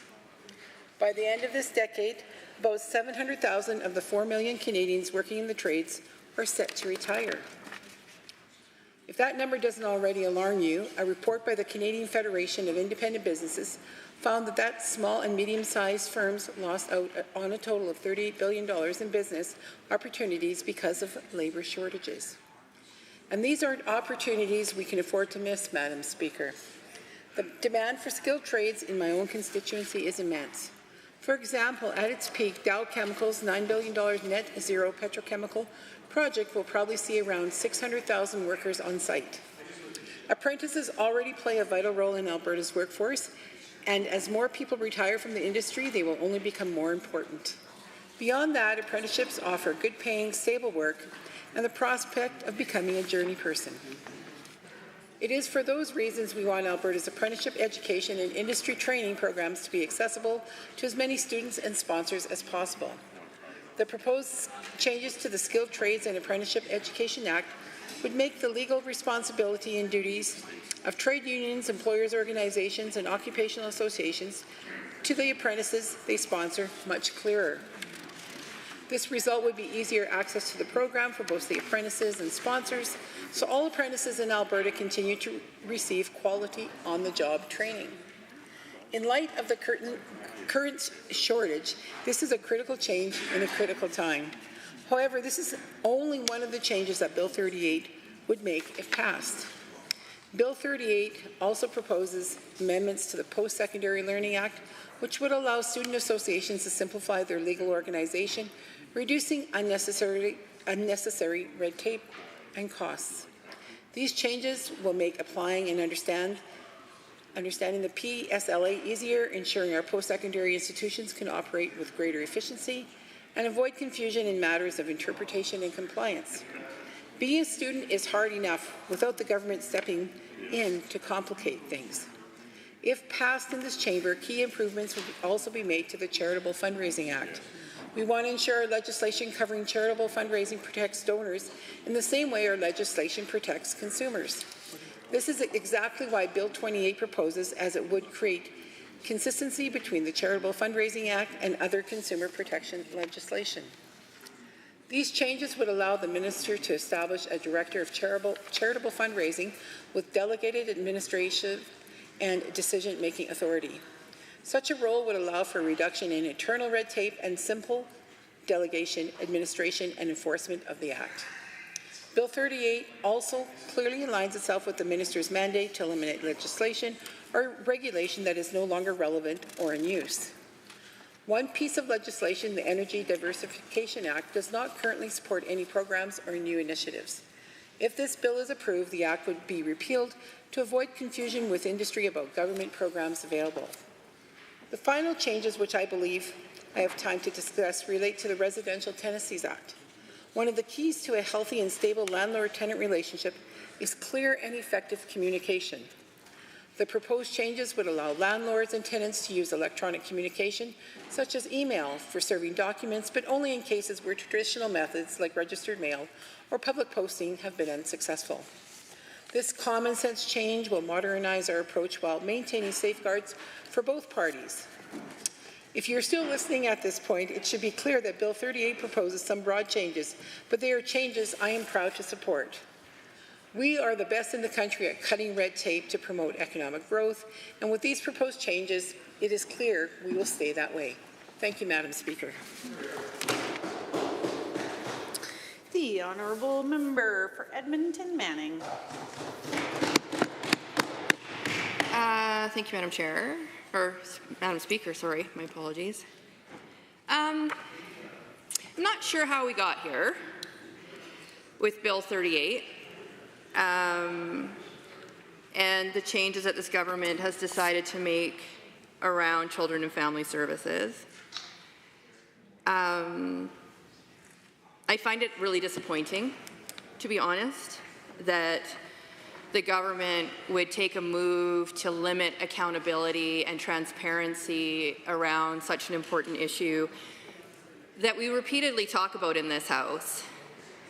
I think we should go back into a little bit of a history lesson about how things work, or have been in the history since I've been around, and a little bit before my time, about what and how we got to the places that we ended up with, why it was that children over the age of 18, their deaths were being investigated so that we could learn and understand how to do preventative work.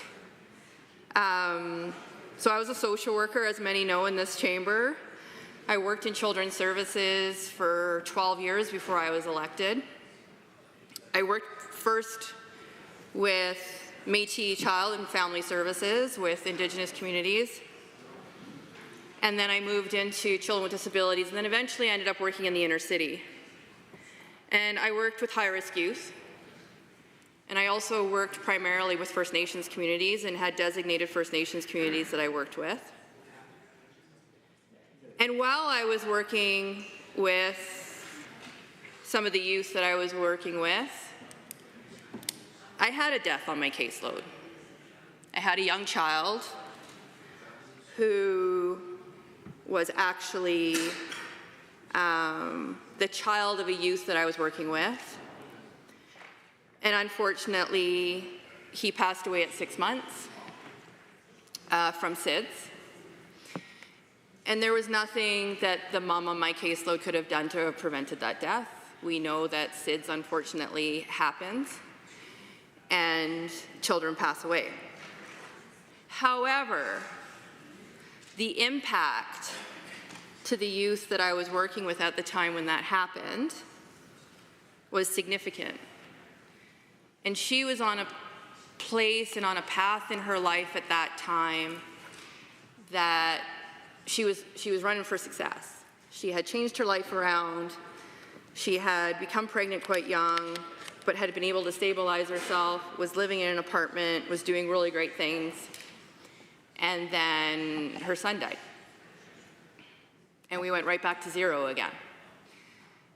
And so she started using, and she started getting involved in things again, and she was connected to gangs, and we had to like reset and rebuild and redo all of those things. And I will say today she's amazing, and she's doing amazing things, and she has kids now, and like she's a child and youth worker and went to university, and like she made it happen, and I am super proud of her and her success in her life. But that was part of why I decided to run in this, to put my name forward and become an MLA, is that I recognized there were failures and there were faults within children's services that needed to be fixed. And I would say that there are members opposite in this chamber who would agree with me that in 2014, when the government realized that, and that was the government opposite at the time, to be clear, the Progressive Conservatives, recognized that there needed to be some accountability, that we needed to do better, and we needed to start doing statutory reviews on death of children in care. So the PCs at that time decided we needed to start doing statutory reviews. They passed legislation, 2014 happened, the election then happened, and in 2015 we became government. And what we found out is that after those pieces of legislation were passed, the statutory review never happened. Not under these guys, not under the government at the time, under the PCs. And many of the members opposite were part of that government. But then what happened? And this is what blows my mind. The members opposite, when in opposition, specifically the member and the minister of Emergency and Safety, decided to turn a death of a child into a political stunt and tried to start talking about the fact that we need to have more accountability. And because of that, there was a review that was done, which members of the current government sat on and helped create recommendations about accountability in children's services and how we could do better, and how we should be more transparent, and how we need to make sure we do these death reviews so that we know how to make sure we prevent these deaths from happening again. And it was a big deal. Lots of things. And I have lots of opinions and emotions clearly about how that interaction happened and how we could have had conversations about that way differently than how it happened when I was in government. But we took accountability and we created change, and we implemented the recommendations that came out of a multidisciplinary panel which had members of the opposition and government, would include current ministers that sit on the government side. And one of those recommendations was specifically about the death reviews, and including people over the age of 18, and including youth that had died that are receiving services. And now, those very same members that sit in cabinet are coming with a red tape reduction bill and saying we shouldn't do that anymore. Shame. Like, what is happening? We're 10 years later, and we're going backwards. Not only that, but the current government is also cutting the budget to the Child and Youth Advocate on those very accountability measures and not giving the power and the ability to be able to do the work. We also have a private member's bill currently sitting in this House that wants to start moving parental rights into the Child and Youth Advocate, which I'm extremely concerned about because it contradicts the whole intent of the Child and Youth Advocate's office. It does not protect kids when you start bringing in parental rights. If the government wants to have that conversation and start to have someone who can be an advocate for parents, it does not sit in the Child and Youth Advocate's office. Their job is to keep kids safe, to give them an advocate, and to make sure that their rights are protected, and that we can learn from mistakes as adults to make sure that deaths don't happen again. But not according to this government. We have seen more kids die under the UCP over the last few years that are over the age of 18 than we have historically in the history of all of the things. And a lot of that is drug use, and we know that. And we know that there is a problem and that we have really dangerous drugs on the street. But what I also know, as someone that worked in children's services, is that when you start cutting services to families, when you start making housing not the #1 priority and where people don't have somewhere to live, when low-income families can't access supports and services to manage the needs of their children, when we don't have enough educational staff in schools to identify when kids are potentially at risk and be able to call children's services and say, we're worried about this child, more kids die. And I've seen it, and I know it. So this has to go. Like, I fundamentally will not vote for this bill with this in it. I can't. You cannot ignore kids that have grown up in care, who have been traumatized, who don't have the ability to have access to supports. When you see a government who is trying to cut more and more supports to youth, who wants to decrease services from 24-year-olds down, already has actually. When you see that we have young people living on the streets, and the thing is like, we've also heard this government talk about human trafficking over and over again in this House and how it's really important that we address that. These are these kids. May I intervene? Yeah, sure. Thank you, Madam Speaker. If I may intervene just for a moment. My colleague was speaking of human trafficking. You know, this morning in the estimates for public safety and emergency services, I was speaking with the Minister about the border interdiction patrols, $30 million being spent.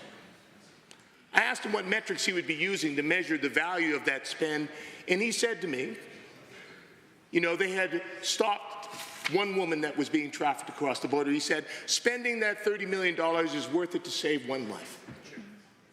If that is true, Madam Speaker, and I am not contesting that, it is certainly worth this small piece of doing these reviews to ensure another child's life is not lost and supporting these children. I wonder if my colleague agrees. Thank you, Member. Of course, I absolutely agree. I also know that when you look at children's services and you look at caseloads that children's services workers have, and the fact that their funding continues to be adjusted and manipulated and moved around within ministries, their ability to do their job is impacted. I, at one point when I was with Children's Service, had 25 youth between the ages of 12 and 16 on my caseload, and that was small. Many of my colleagues that were working with families that had children that were not considered high risk had 40 families. And we're supposed to see those kids every month and have interactions with those kids every month. But the 25 that I had, the youngest was 12 when I started working with her. And she was part of a family that was gang affiliated, and she was totally being groomed. And to her, that was normal. that men in her life, that the adults in her life, that this is what happens, and that being given gifts and having drugs around her and all of those things, that was what her life looked like. And I had 25 of her. And so when you cut programs and when you cut staffing and when you say to children's services workers, do more with less, kids are put at risk. When you cut supports and programs to adults, their kids end up having to be involved with children's services because they're not able to provide the supports that they need, or they're exposed to more stress in their lives. The fact that we're seeing victim services being cut in this very budget, and the fact that women who are survivors are not going to be able to access the same supports because of this budget puts kids at risk. We know women have to leave abusive relationships at least 10 times. They do go back, and they go back because they don't have the financial assistance to be able to do it by themselves. They don't have anywhere to go. They don't have access to housing. Big problem here. And then their kids end up being at risk. So everything that this government is doing currently in the budget is putting kids at risk. They can deny that all they want, but in fact, that's exactly what they're doing. Don't have access to health care, don't have access to housing, don't have access to financial assistance, none of those things. Those are the social determinants of health. Those are what keeps communities safe, and those are what keeps kids safe. And our schools are a fundamental foundation in that conversation. The amount of teachers that I worked with to try to support kids, to make sure that kids were safe, that were able to tell me what was going on in those families' homes before I even went out to meet them. Teachers are fundamental. Educational assistants are fundamental. And yet this government wants to cut out that very accountability out of the budget, or out of this bill, and then out of the budget when you cut the Child and Youth Advocate. How can the government spend millions of dollars on storing healthcare PPEs and doing contracts with their buddies and then say, but kids don't matter? Do not wear that pin that says children's matter in this house if you're going to cut this out of the you're going to cut the budget, and you're also going to make it so that you don't have to be accountable to the public about what happens to kids when they die in care. You can't wear that pin.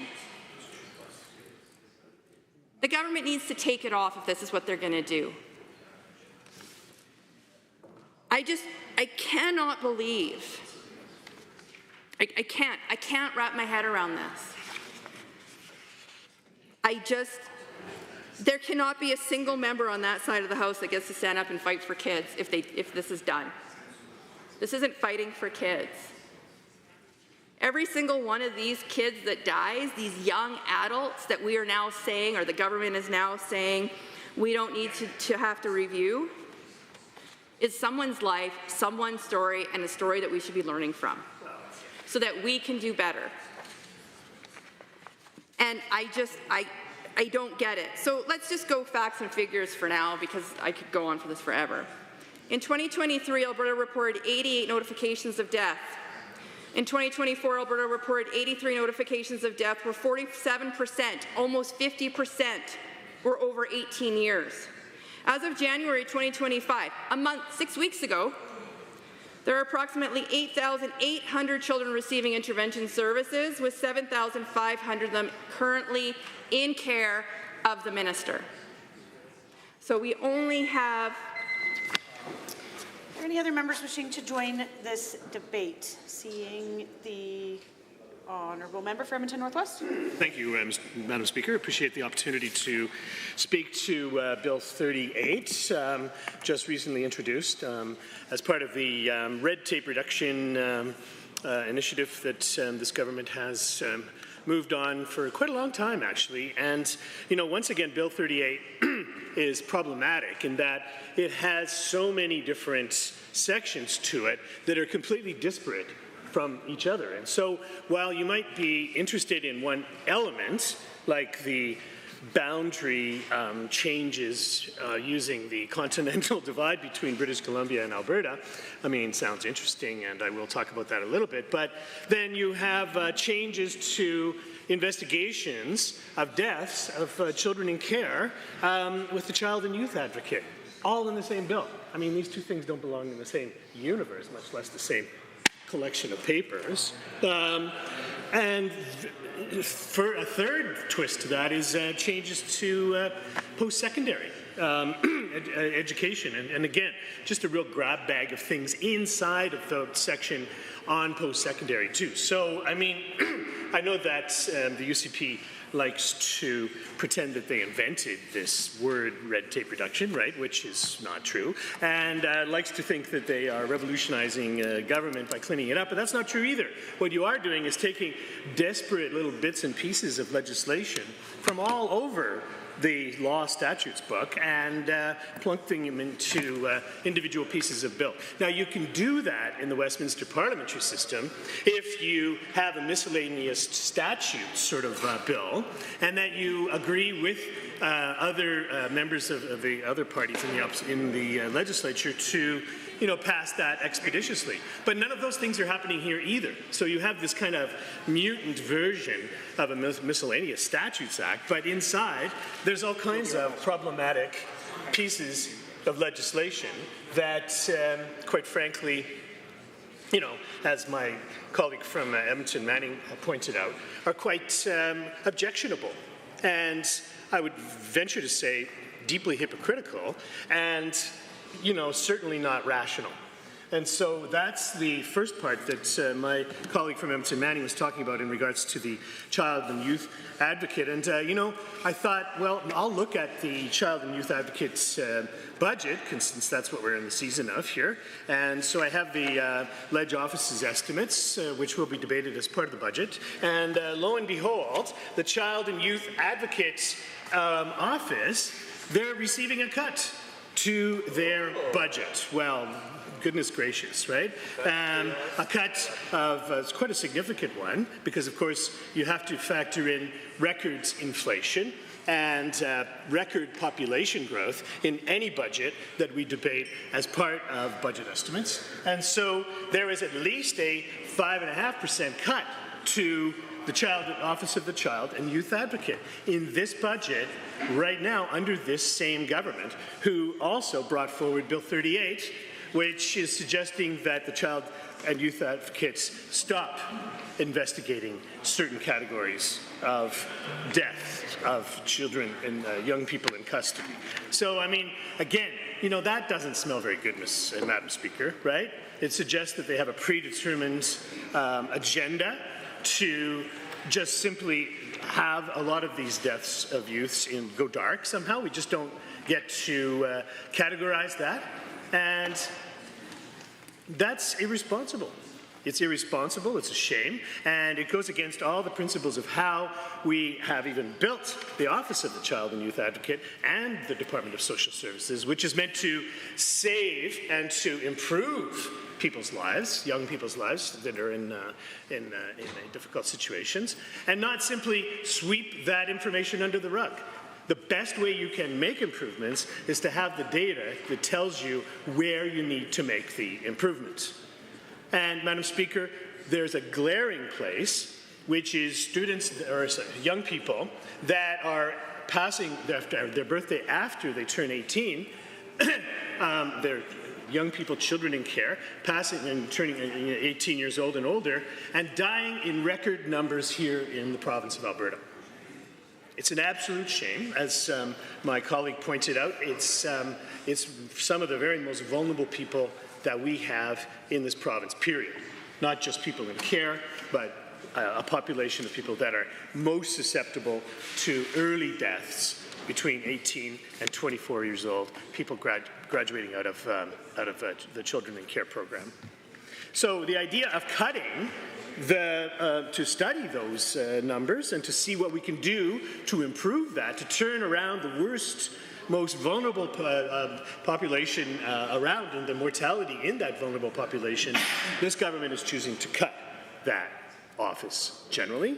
And as I see on page 31 of the budget, line 5, investigations in the Child and Youth Advocates budget, that specifically, that line item is being cut too. So, does he want to? Oh, I'm sorry. Yes. Yeah, member, I really appreciate what you're saying, especially when we're talking about funding being flat, and flat is as good as a cut.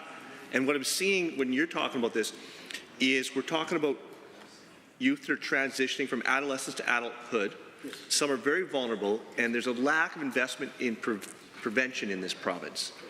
And the old saying goes, Madam Speaker, that an ounce of prevention is worth a pound of cure. And so I just, yeah, it's metric. I don't know the conversion, but I just think you're onto something with that, and wonder if you want to elaborate. Absolutely, and thank you for that. I mean, I was just listening to a radio program on this very issue around cuts to the Child and Youth Advocates programming here in the province of Alberta, and they had a number of young people who are actually directly affected. And it was quite poignant because these were articulate young people who had passed through the child and youth system and had been, aging out past the age of 18 and then not receiving the extended care which was usually afforded to these to young people like this. And they said, well, from the day that we were born or moved into the child and youth advocate, we've always been at a distinct disadvantage. We're less likely to complete school. We are more likely to be victims of violence. We are more likely to be living in poverty, which includes, of course, accommodation, right? Always looking for safe and stable accommodation. And suddenly all of those things don't change when you turn 18. In fact, all of those disadvantages, which exacerbated these different elements of poverty and danger to these young people living under the age of 18, they only compounded themselves from the age of 18 to 24, where, and one person particularly, I was quite struck listening to this on the radio, said that I never had the training and the experience of a stable family situation that I could apply to myself and to any new family that I might be able to try to put together later on. Just didn't have that experience, that way of being able to perhaps save, the way to look ahead towards getting some post-secondary education or completing high school, the ability to stay away from criminal activity. All of those things at a distinct disadvantage, and suddenly the government thinks at their 18th birthday that bang, bang, thanks very much, off you go into the world, and here we are with a death rate at the age of 18 to 24 from this vulnerable population that exceeds any other category in Alberta, and it's only getting worse. As my colleague pointed out, these are historic rates of death in this age category for vulnerable young people. So, obviously, this part of this bill, is seriously flawed. And, even if you'd attached it to, a universal pharmacare program or whatever and stuck onto the same bill under red tape reduction, this element of the bill drags down all of those other ideas and makes them something you simply can't vote for. And so, again, categorically from the top of my commentary, it was that, make sure that you are honing your legislation properly. And number two, don't try to slip in these changes to, red tape reduction and you're in fact attacking vulnerable children. Yes, I'll take the intervention. Thank you very much, colleague. I think you're right to talk about the fact that this bill is about so much more than what the title says, and I think that the title is a disservice to the people of the province. And I was wondering, former minister, hopefully future minister, you've titled bills before. What would a more appropriate title be for a bill that obviously does this direct attack on young people and discrediting the type of accountability that they deserve? I don't know. I mean, this is the heart of this bill, really. I mean, so, you know, it is the reduction of the Office of Child and Youth Advocate Amendment Act, something like that, reducing the scope and the ability of this office of the legislature to do their job. And, you know, and there's another level of problem around this, and which is whenever the government of the day chooses to reduce the budget of any office of the Legislative Assembly, they are also treading on very, very thin ice, right, in regards to why these offices were set up in the first place. Yeah. Why did they have to set up an office for the Child and Youth Advocate? Because quite often the ministry has problems built within it and they're not doing their job. And so this is like a watchdog to make sure that we are doing the job of what the Ministry of Social Services is meant to do. And I know that it's a very difficult ministry, and I know that it's not easy to accomplish, but, you know, so to have an advocate actually would, in the best of circumstances, would help that job to be executed by the government. But if you choose to cut that office or any of these other offices like the Chief Electoral Officer or the Ethics Commissioner, right? You start wading into those things. You're not just cutting another few dollars off the budget. I think the cut that we could say from the Child and Youth Advocates budget is in the hundreds of thousands of dollars. Well, as the member from Edmonton Centre pointed out very adroitly, that's you know, a $30 million increase to looking for cross-border human trafficking, right? One, you know, person being caught, $30 million. I mean, that's all well and good. I don't disagree with that either. But here we are, literally with dozens or even hundreds of children that are living in, and young adults living in extremely precarious circumstances. A cut to several $100,000 of that budget compromises their safety and security as well. So yeah, I mean, there's a whole other level to it then, right? The government of the day takes, this is free advice for them, you know, hands off the offices of the legislature. They're there to help to advocate, but they're also an arm of democracy and to make sure that the government is doing their job. And if they reach in and say, hey, well, you know, we're going to cut you, then it sends two messages. A, that you're not caring about our most vulnerable youth. And number two, maybe you just, you know, are not a big fan of democracy and transparency. And, you know, and Lord knows we've seen a lot of that with this government in the last few weeks with the corrupt care scandal, right? Not being willing to investigate something that's obviously offside and needs to be cleared up, and instead going for the very opposite of transparency, which is to obfuscate and to, you know, try to pass blame off to something else, right? It's not the way to govern. It's certainly goes against not just that one issue on corrupt care, but it undermines the integrity of the government in general. So that anything a government does, once they say, oh, we're not investigating, sorry, you know, nothing to see here, you know, look the other way, go everybody back to sleep, right? People are not going to do that. They'll do the opposite, and they'll start to investigate other choices that the government is trying to pull off, like underfunding the Child and Youth Advocate and not reporting or investigating deaths of young people in care, right? Suddenly, that takes on a whole new level of, you know, people wondering what this government's up to, the very integrity of the government, because they're also over here not investigating a corrupt care scandal that, you know, is muddying the waters of everything, quite frankly, right? So, you know, again, you know, once a government stops acting with integrity and responsibility, then all of their decisions come into question in regards to integrity and responsibility, of which this one is one too. And so if I just in the last few minutes look at some of the other pieces of the grab bag, which is this Bill 38, you know, again, maybe people wouldn't be so concerned about changes to the Post-Secondary Learning Act, you know, some administrative changes and so forth, but by golly, you know, this government's been up to no good already, so I think we need to have some explanations around why they are choosing to allow students' associations to, you know, register themselves and register into a single entity.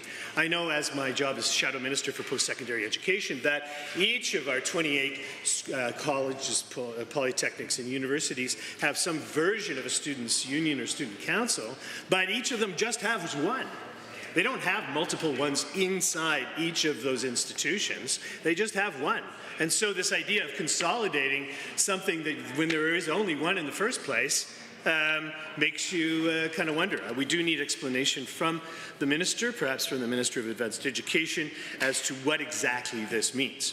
The Minister for Red Tape Reduction said that the students at NAIT had asked for this legislation. I have a call into the students at NAIT to see if that's actually true, because, again, this NAIT Students Association, there was only one of them, so there's no more consolidating you need to do. They're already consolidated. Another element to the post-secondary part of this Red Tape Reduction Act talks about Section 5.6, talking about any material produced by an officer of a public post-secondary institution or employee of the board of this public institution that results from the duties that must be made available to the public. Now, again, I think this requires some explanation, Madam Speaker. We need to know what exactly information, material, is that research material? Is that, unique research that people are producing, let's say, at the university, or is this a more sort of an administrative thing? The language needs to be clarified and needs to be explained, quite frankly, because that is potentially encroaching on intellectual property, right? If someone is doing research at a university and is building as part of their contract, to the research or perhaps a saleable entity that they're producing as a result of their research in nanotechnology or in AI or in oil sands technology, whatever, if they have proprietary part of their contract, then they don't necessarily have to, make public available any of the things that they're producing. So again, we just need to make sure that that's clarified in that section. And then the third one, which I did hear about on the radio as well, you're getting a little hints of where I get most of my media information, listening to the radio, but that's the Boundary Survey Act, and this is talking about making it easier to make changes to Alberta's provincial boundary, right? Hopefully not the Alberta's provincial boundary with the United States of America. Lord knows. Anyway, it sounds like you are done. The honourable member for Sherwood Park. Thank you, Madam Speaker. Happy to rise this afternoon on Ledge Friday to talk about another Red Tape Reduction Statutes Amendment Act, looking for some themes that have been brought up in debate. When I read through the bill, I find it interesting that there are actually some themes. I wish we could have a new name. I think this would be the 20-something Act. I think it would be a great focus, and I think I ask all members in the House to think back to their time of transitioning into adulthood, turning 18, which legally is the moment where you are an adult, and that period of time in your 20s. Last night, someone that was in their 20s came up to me and said, what's your advice to someone that's in their 20s? And I thought it was a really interesting question. Transitioning to adulthood is an important period, and the government does tend to take their hands off and allows people at that period of time to go through their own formative period for learning and self-discovery in that transition from adolescence to adulthood, Madam Speaker. For the 20-somethings, the individuals, we explore different paths. Often we try a job, find out what we like and do not like in our work. We make choices that shape our future. Often there are people in a situation where the choices are very limited. Maybe it's from their circumstances, maybe it's from their own abilities, and for those people, the government is available to provide support, help them find mentorship, help them make connections. And those things, making an investment in connection, making investments in preventative measures, is very helpful when we're in our 20s. what we're seeing often with this government is, I think in budget estimates it was called a new strategic direction, which I understood meant a deficit budget. So in a deficit budget, perhaps there's looking at where cuts can be made. But cuts that are made in prevention, we will pay for down the road. As when we were talking from the member earlier, we talked about an investment. You know, an ounce of cure is worth a pound of prevention. That is true. It's a truism that stands the test of time. And when I look in this, I see there's going to be some changes coming for key areas, and those key areas in skill development and in post-secondary, which are important. But we're seeing these cuts and reduction in key areas for areas like for municipalities to invest in prevention with FCSS. When we have people with disabilities that are going through their transition in their 20s, in my own constituency, people have come to me and expressed their concern with the direction the government is making with those people, those citizens in our Alberta that are going from youth into adulthood. And if you're an older or an aging parent, a young disabled child or a young disabled adult, you have stress and worry in your life. Some of it is just some burdens that the government puts on in terms of regularly checking in annually to see if someone with a permanent disability is disabled year after year. They have to go through almost 60 hours of tests and resourced examinations to make sure that they're eligible for funding, which are areas which would probably be worth looking at reviewing if we're looking for savings in the budget. The Advocate for Youth has previously called on the UCP to provide better and increased support for youth transitioning to adulthood. And we're seeing a bill brought forward that is doing the opposite, doing less for prevention and doing less for people that are going to be in need.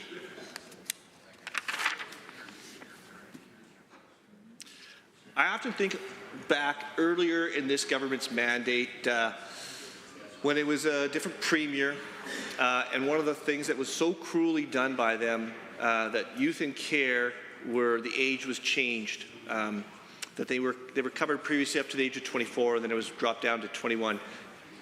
Perhaps it was looked at as a way to push people out of the nest, out of care, but it was also probably being done from cruelty, ideology, and cheapness. So, some of the members have brought up some great examples and great stories from the 20s, and we can look at our own stories from the 20s to find out what we were going through at that period of time.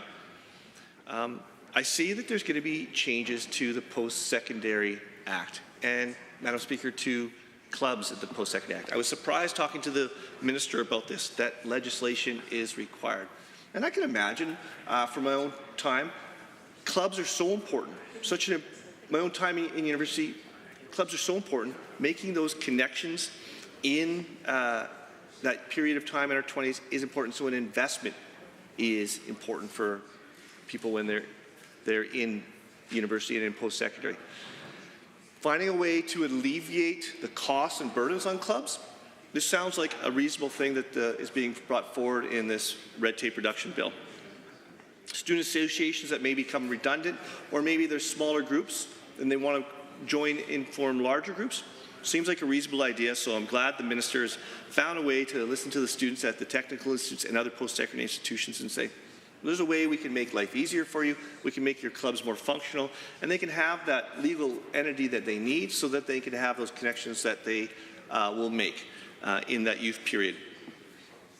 Student union on campus are an extremely important part of campus life, and they provide advocacy for the students.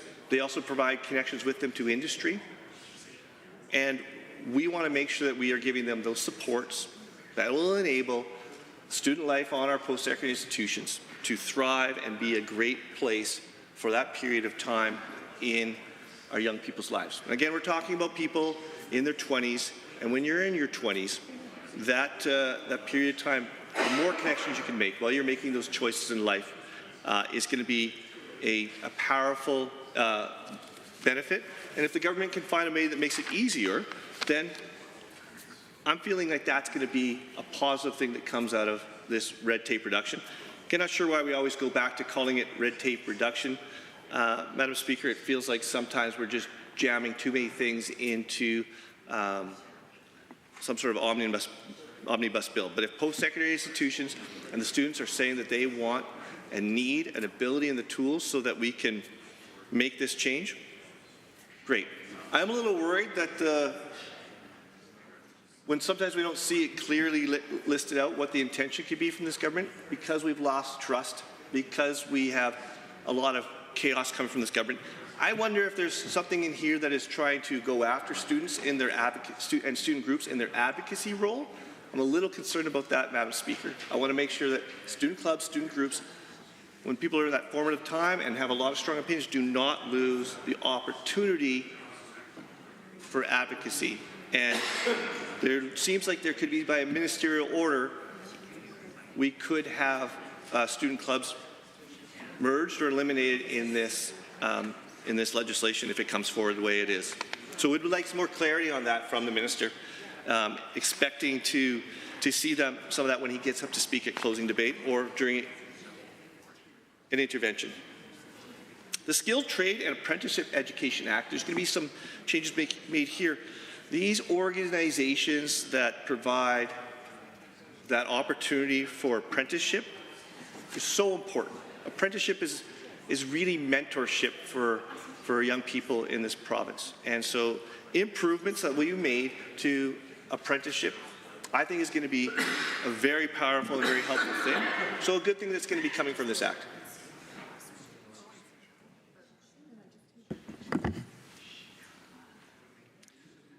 I know I've worked with a lot of electricians, Madam Speaker, and so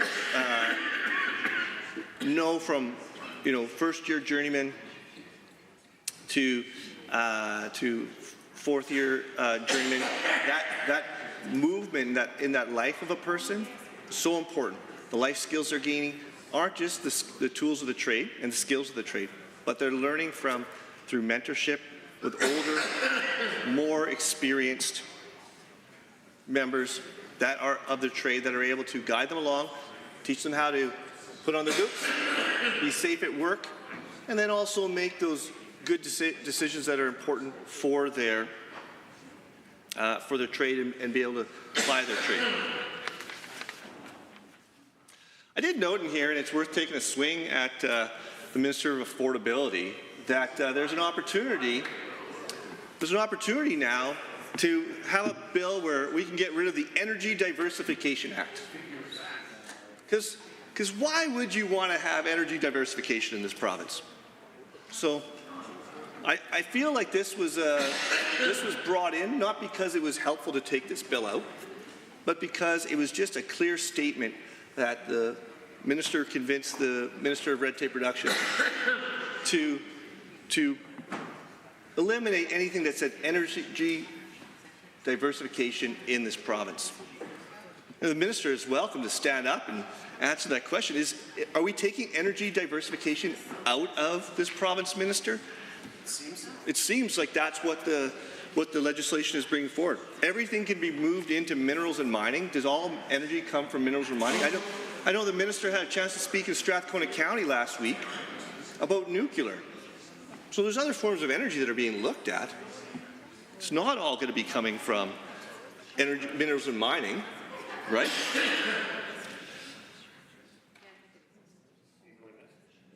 Madam Speaker, overall, I think there's some good things brought in here that are going to be helping our youth.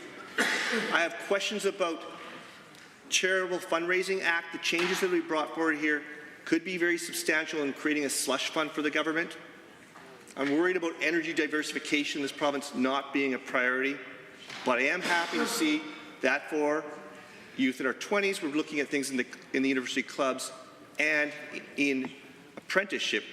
But I am very troubled by the lack of investment in prevention in this province, and we're seeing that in this bill, we will not be taking care of our youth as they transition from adolescence to adulthood. Thank you, Madam Speaker. Honourable Member for Edmonton, Glenora. Thank you very much, Madam Speaker. I rise to speak to Bill 38, which is titled the Red Tape Reduction Statutes Amendment Act. This is one of the probably this session anyway, cruelest pieces of legislation I've seen introduced. The fact that the minister responsible for children and youth isn't even bringing forward a bill that clearly undermines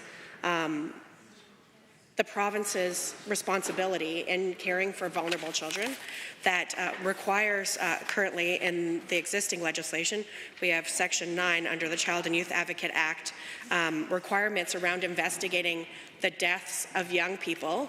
And for a good reason, Madam Speaker. I'm going to actually take, I know we don't have a lot of time here this afternoon, but I will use what we have to talk about one of the fatality inquiries that happened back in it was February of 2025, so very recently.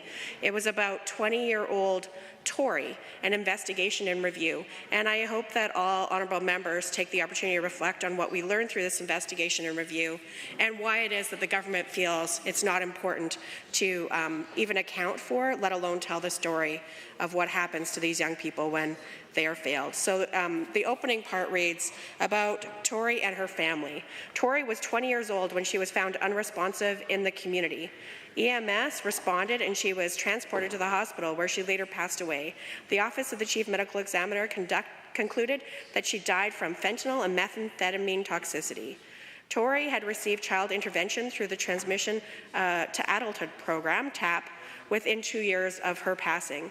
Tori was loyal and kind, a Métis woman. She was a talented makeup artist. Tori loved her siblings and enjoyed spending time with them. Tori was the oldest of Alyssa and Bill's 3 children. They separated early in Tori's childhood, but frequently got back together. Alyssa used substances and Bill was often away for work. Tori and her siblings moved between parents' homes and had minimal contact with their relatives. Alyssa had 2 other children with whom Tori had sporadic contact. This report, Madam Speaker, tells the story of a young woman who suffered hardship after hardship. The first they have a timeline of significant events. And honestly, these reports are very sweeping and tell about government intervention at various points and where it was successful and where it certainly wasn't successful. And I think for the government to acknowledge that when a young person dies who's had interactions with the government in a significant way. For example, the first time was when Tori was only 2 years old, child intervention, custody agreement, enhancement agreement. Then between 4 and 6 years old, child intervention involved 4 times, including a psychoeducational assessment, individual program plan, diagnosed with attention deficit hyperactivity disorder, and father obtained permanent custody. Then when she was 7 to 9 years old, child investigation was involved 5 additional times. At 10 years old, child intervention was involved and the mother obtained permanent custody. At 11, child intervention involved 3 additional times because Tori was already self-harming, Madam Speaker.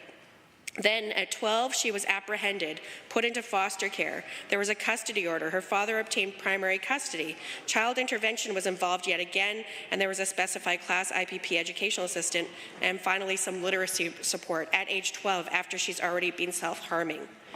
At 13, she was apprehended, separated from her siblings and put into yet another foster home, and then received permanent guardianship order, therapy and psycho supports, again another IPP, started using substances, only 13 years old, Madam Speaker. At 14, group care, kinship care, confined in a secure services facility, campus-based group care, hospitalized under the Mental Health Act. Also had another school IPP. 15 years old, group care, psychoeducational assessment, delayed intellectual abilities and moderate impairment. Therapy and psychiatric supports ended at 15 years old after she'd already been self-harming for 2 years. Oh, and she decreased in school attendance. I wonder why. At 16 years old, independent living placement. Great idea. Told to live independently, reestablished her relationship with her mother. There was a youth worker involved, then she was evicted. Well, Imagine living on your own at 16 years old with all of this trauma and all of this educational need that had been identified.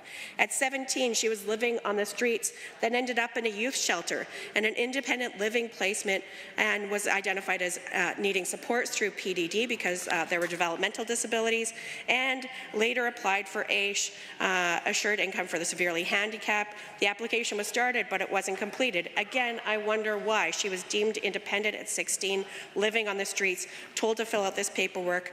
Her substance use escalated. She was confined in a secured service facility. She was evicted again. Then she was confined under a protection order, PCHAD order.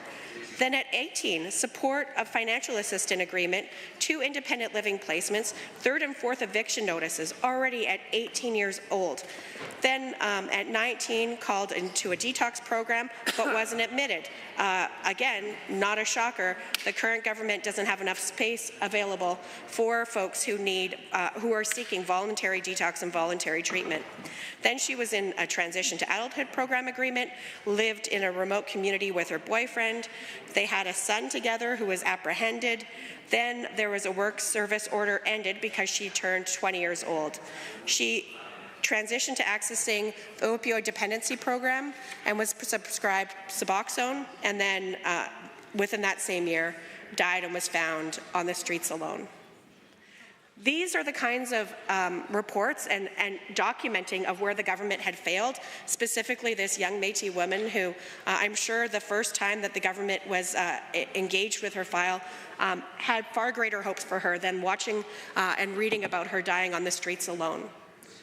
This legislation does a disservice to children, does a disservice to reconciliation, and I don't think is becoming of this place. And to hide it in red tape reduction. Honourable member, I hesitate to interrupt, but the clock strikes 4:30. The House stands adjourned until Monday at 1:30.